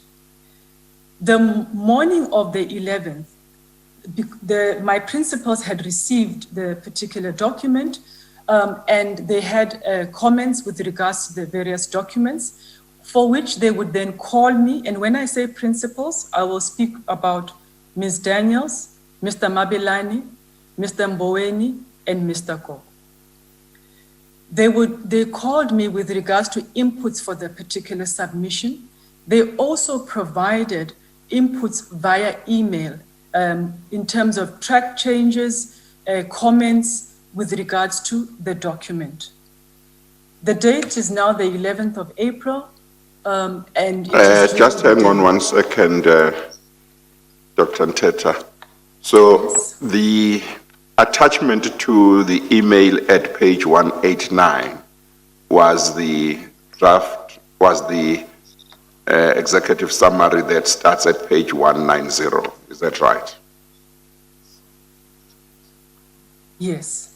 Okay, all right. And when you say by principal, you refer to the people that you mentioned, are they all, do you call all of them principal or what? Principals or what? No, principal. So when I refer to the word principal, what I was trying to say that is people who would be my seniors. I'm not too sure what word I should use. Oh, okay. Well, seniors seems to be better because principal is, well, I don't know if you said principals, we must just do just one. So that's the category of people we are talking about. Yes. And when you say they called you, did they all the call four you? people that- I'm sorry, when you say they called you, did they all call you or they had a discussion among themselves and one of them called you on behalf of the whole group or what? So when I say called, I don't know if they would have had a discussion among themselves. What I'm referring to is that they would, for example, Mr. Mabelani would then pick up the phone and then indicate, you've sent the document, this is the change, etc. Or Ms. Daniels would do so. So I'm just saying it was at different times. What I'm trying to demonstrate here is that I was coordinating input from several different people. Okay, all right. You may continue. Okay. The input that I was also coordinating was both via telephone. It was also by email in terms of comments that they sent through. Yeah. Let's look at. Let's look at your email on page 189. Your email on page 189 is from yourself to Ms. Suzanne Daniels. It's sent on Sunday, 10 April 2016 at 2017. You see that? You see that? Yes, I'm getting there, but Oh, yes. you're getting there. Mr. Selega, I may have misunderstood you earlier on. I thought you had said the 11th was a Friday. Or was it? The 8th. The 8th. The Oh, 8th. okay, all The right. 11th is a Monday. Okay, all right. And they're working over the weekend Yeah. to land on Monday and submit the document Yes. to BTC. Okay, all right.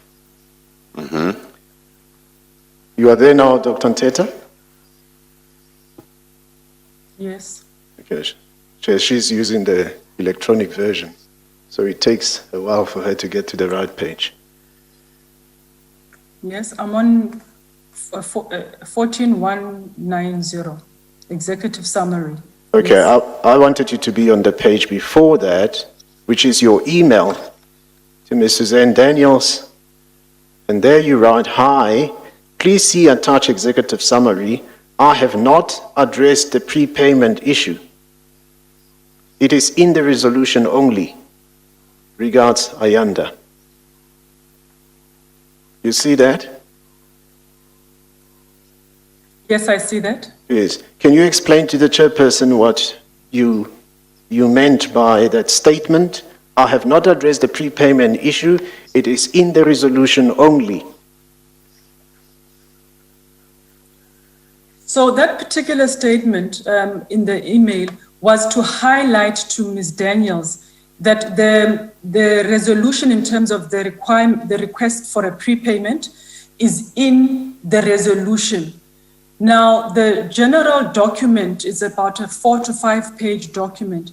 So it was just to highlight to her that I've put it in the resolution, make her aware that it's in the resolution, and then just to gain guidance if it needs to be added elsewhere within the particular document.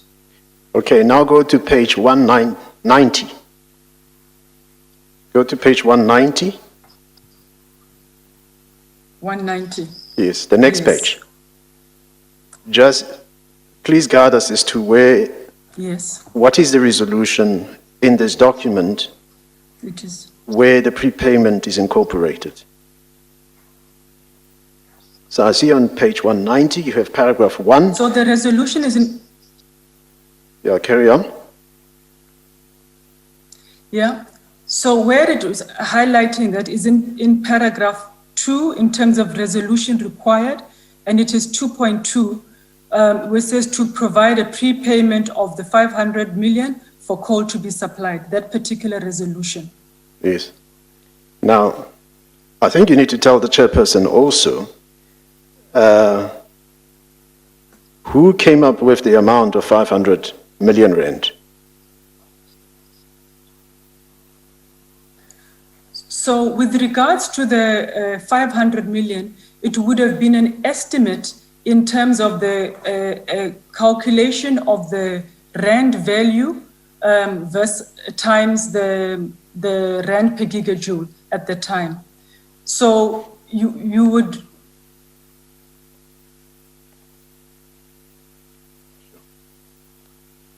It's frozen again. Is the problem again? Yes.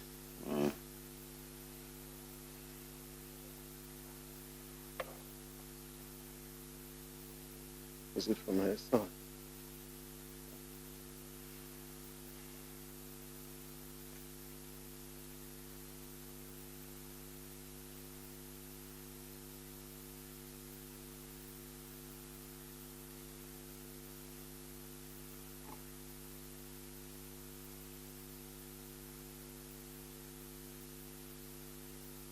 Apparently it's on her side, Chairperson. Mm. She's been disconnected again. Mm.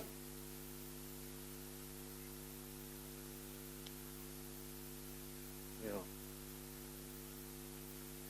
I don't know what to suggest now. Hey, it's going to give us a problem. Yeah.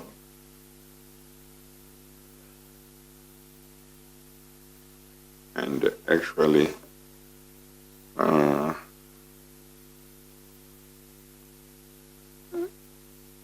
now there's a generator. Why is it giving us the problems? Yeah, I don't know. I guess They're, nobody knows. yeah, they're trying to communicate with her. Yeah. Okay, she has sent a text message saying she doesn't know what to do. What could be the problem? So ask her what the problem is. Okay, let me adjourn. let's see what happens in the next 10 minutes, Yes, Chair. and then we'll take it from there. Yes, Chair. I think we may have to ask those who are... I'm back. Okay, she's back. We may have to ask That's like- witnesses, particularly who are within Gauteng, to come to the venue Yes. physically, rather than the video link, because with load shedding, it looks like it could give us problems. Most of the time, it has worked quite well. Last week, it worked quite well for the whole week. There were only minor glitches here and there. Dr. Nteta, I think it has happened again. Yeah. I believe.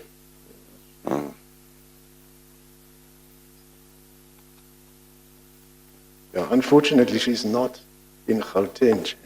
Yeah, no, I understand that she is in KZN. Yes. Yeah.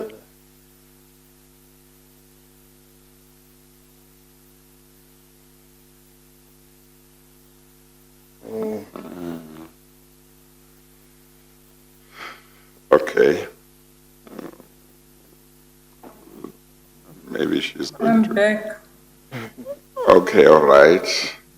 Okay, let's use the time we have fruitfully. Okay? Mr. Slega, continue. Thank you, Chair. Dr. Nteta, you're explaining how the 500 million rand came about. You say it's the rand value times the volume of coal, which is gigajoules. Yes, yeah. So that 500 million was an estimate. Yes. In terms of, it was really a rough calculation. It had not been verified fully. But who made that calculation? Who had made that calculation? I'm going to say that I would have made that calculation. It would have just been a general figure. When I say I would have made the calculation. Yeah. The reason I'm asking that. To ask you, I don't recall. Yeah. Let me just say I don't recall. Yeah, because this is on a Sunday. This is the reason why I'm asking this. Because when you look at your affidavit, if you go to page 70, back to page 71 of your affidavit,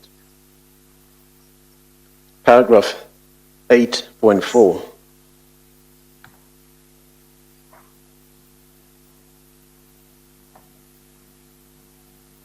Can you please provide me with the page number? Page 71. 71. 71, thank you. Yeah, ESCOM Bundle 14, page 71, paragraph 8.4.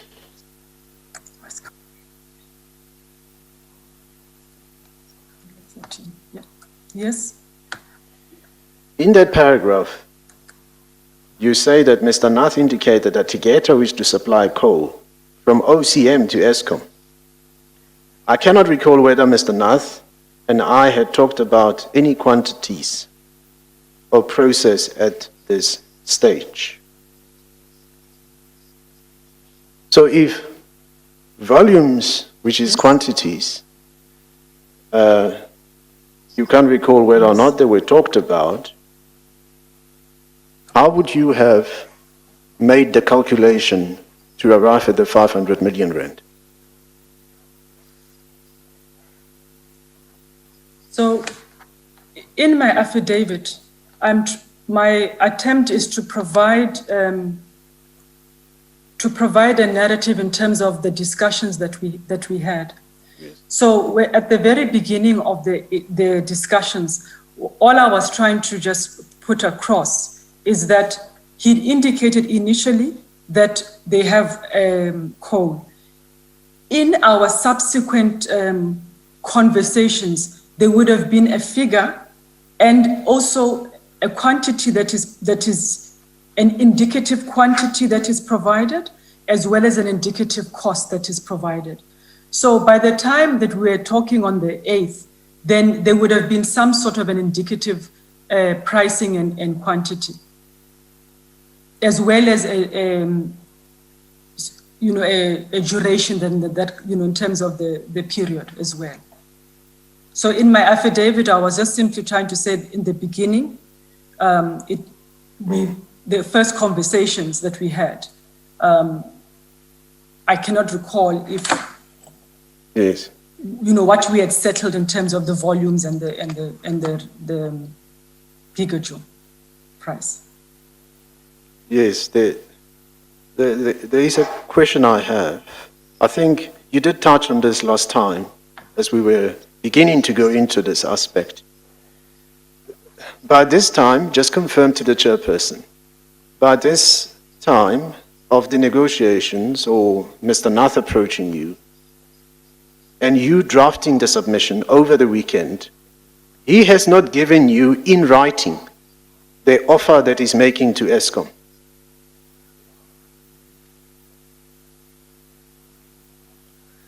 Correct. So in the initial discussions, it was literally discussions. So he had not given a written document to say this is the exact cost, this is the exact volumes. It was discussions that we had. Correct. Yes.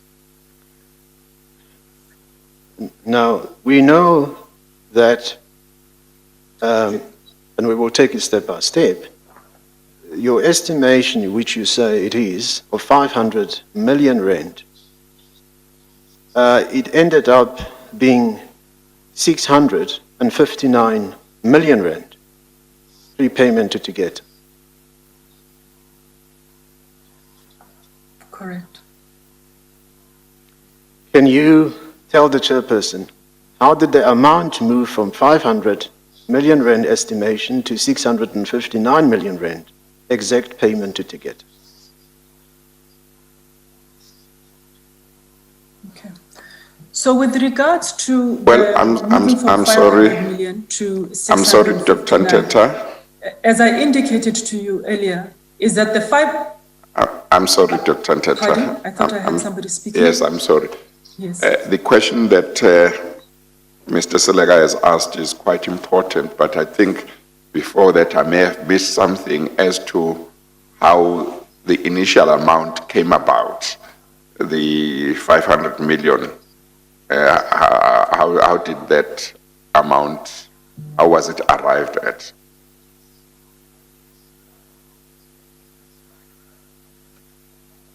So in terms of the 500 million, it was a guesstimate. Mr. Seleka has asked me in terms of who exactly gave the figure of the 500 million. And I've indicated that I cannot recall if Mr. Nath gave me that 500 million or it would have been a guesstimate in terms of coming from my side for the figure, based on the discussions that we had. I saw that in your affidavit. So the next. I saw that in your affidavit you said, I think that in the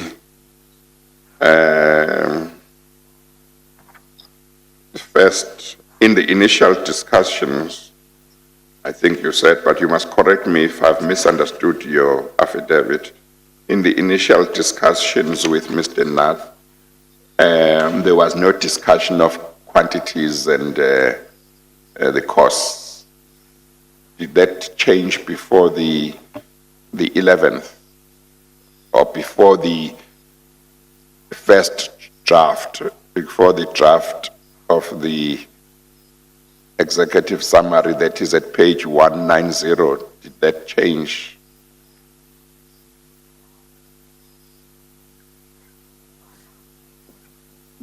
Yes. So my affidavit, I was trying to relay, because one of the questions in terms of that came from the investigators was that, so when exactly did you speak about the quantities that are required? And what I was trying to relay in my affidavit was an attempt to respond to that question, was to say that when he first approached me, he indicated that they do have coal that they would like to supply.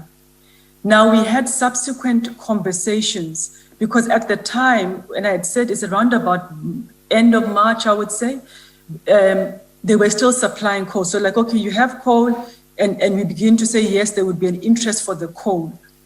The conversations then, would have happened intermittently up until the 8th, where then there is a discussion of how much coal is available in terms of the rand value, the rand per gigajoule cost in terms of the coal.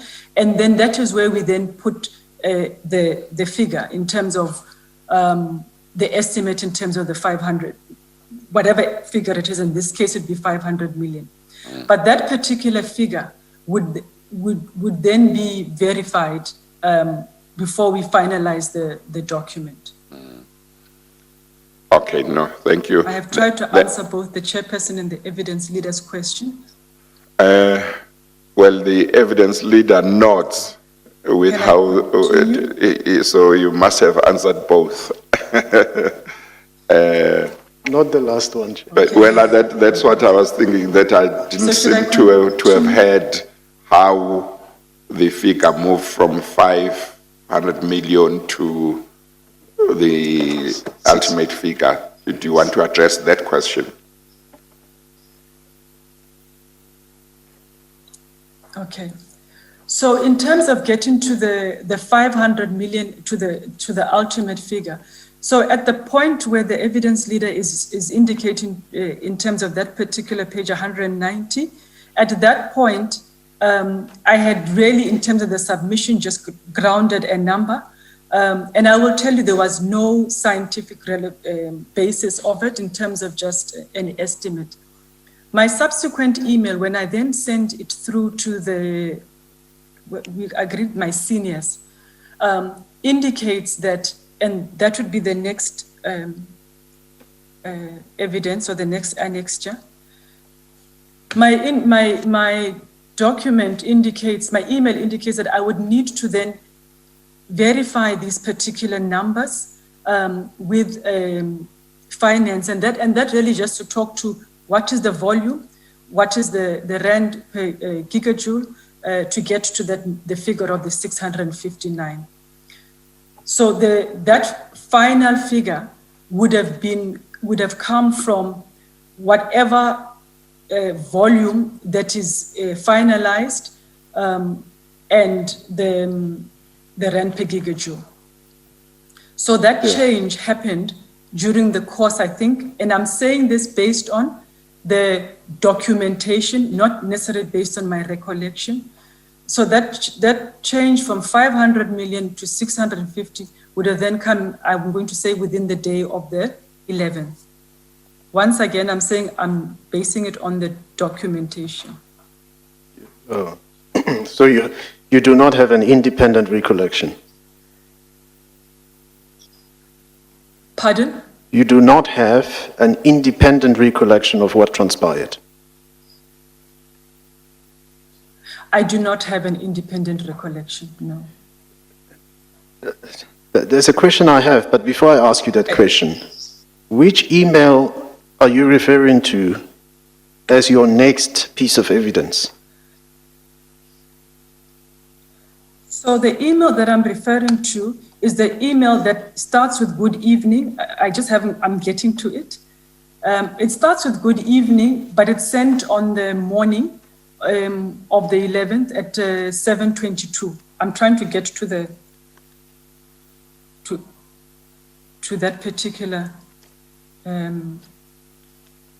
document. Evidence leader, if you're able to get the page number, I would greatly appreciate it. Well, I see there's a couple of emails on the 10th. The first email I see on the 11th is on page 209. But that's not an email from, Okay. well, there are two emails. One, the bottom one is from yourself to Mr. Edwin Mabelani, and then his response to you, page 209, Eskom Bundle 14. Did you say Page two? 2, sorry? 209. Didn't you get 209. 20. Okay.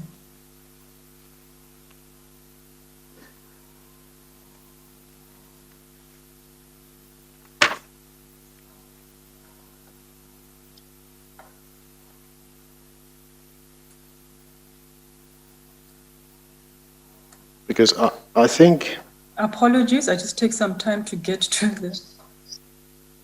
Yes. Yes. yeah, I think you were referring to an email in your explanation of how the figures were arrived at.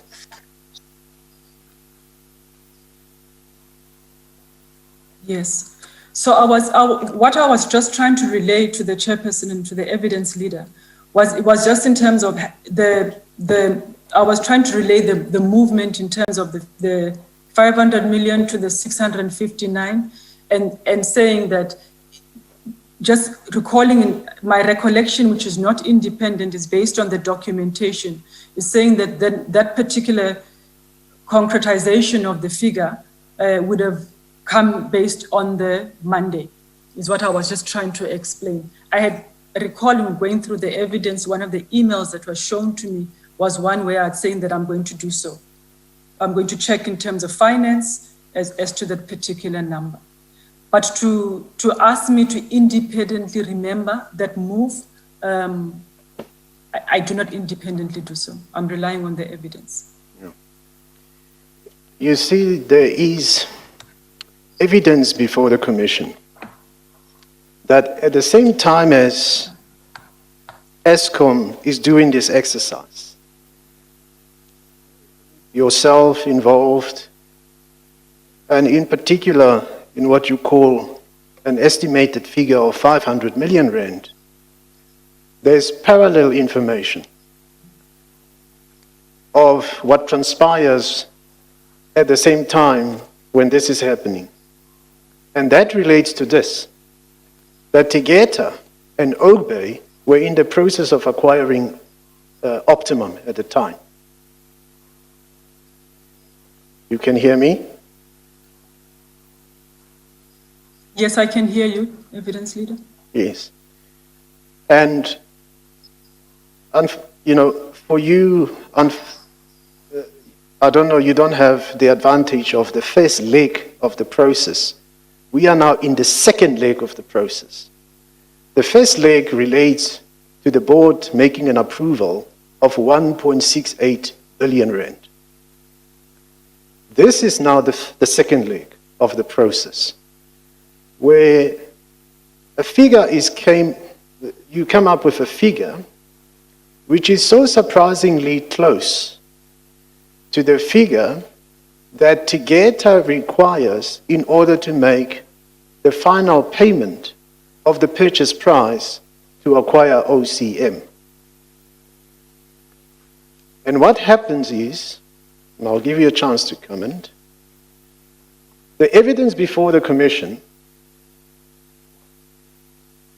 Chair, it seems we're going to be having this problem. Oh, she's gone again.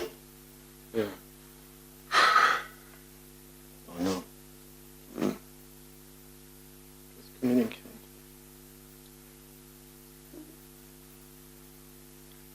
Except for Ms. Daniels, are there any other witnesses over the next 2 days that intend to testify via video link? No, Chair. Okay. I think there was a request from Mr. Paminsky's legal representatives, but I was also told that Mr. Paminsky is keen to come in person. Yeah. I'm not sure whether that was pursued. Yeah. It's if they can come in person, that gives us some assurance that we won't have interruptions.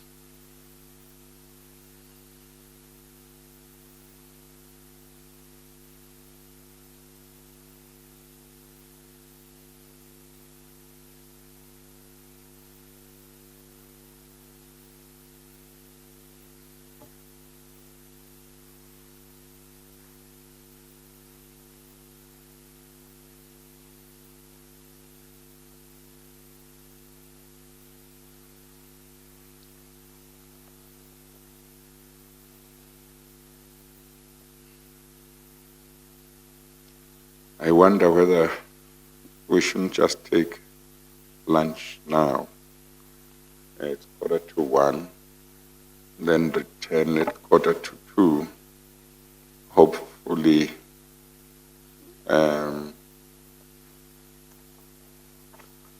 when we come back, it won't be so bad. And because if we adjourn for another 5 or 10 minutes, when we come back, It will be lunchtime. yeah. So I think we'll adjourn, and then somebody can just inform her, and then we'll resume at 1:45. Yes. Thank you. We adjourn.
I'm going to, I don't know if the person is telling me, I'm going to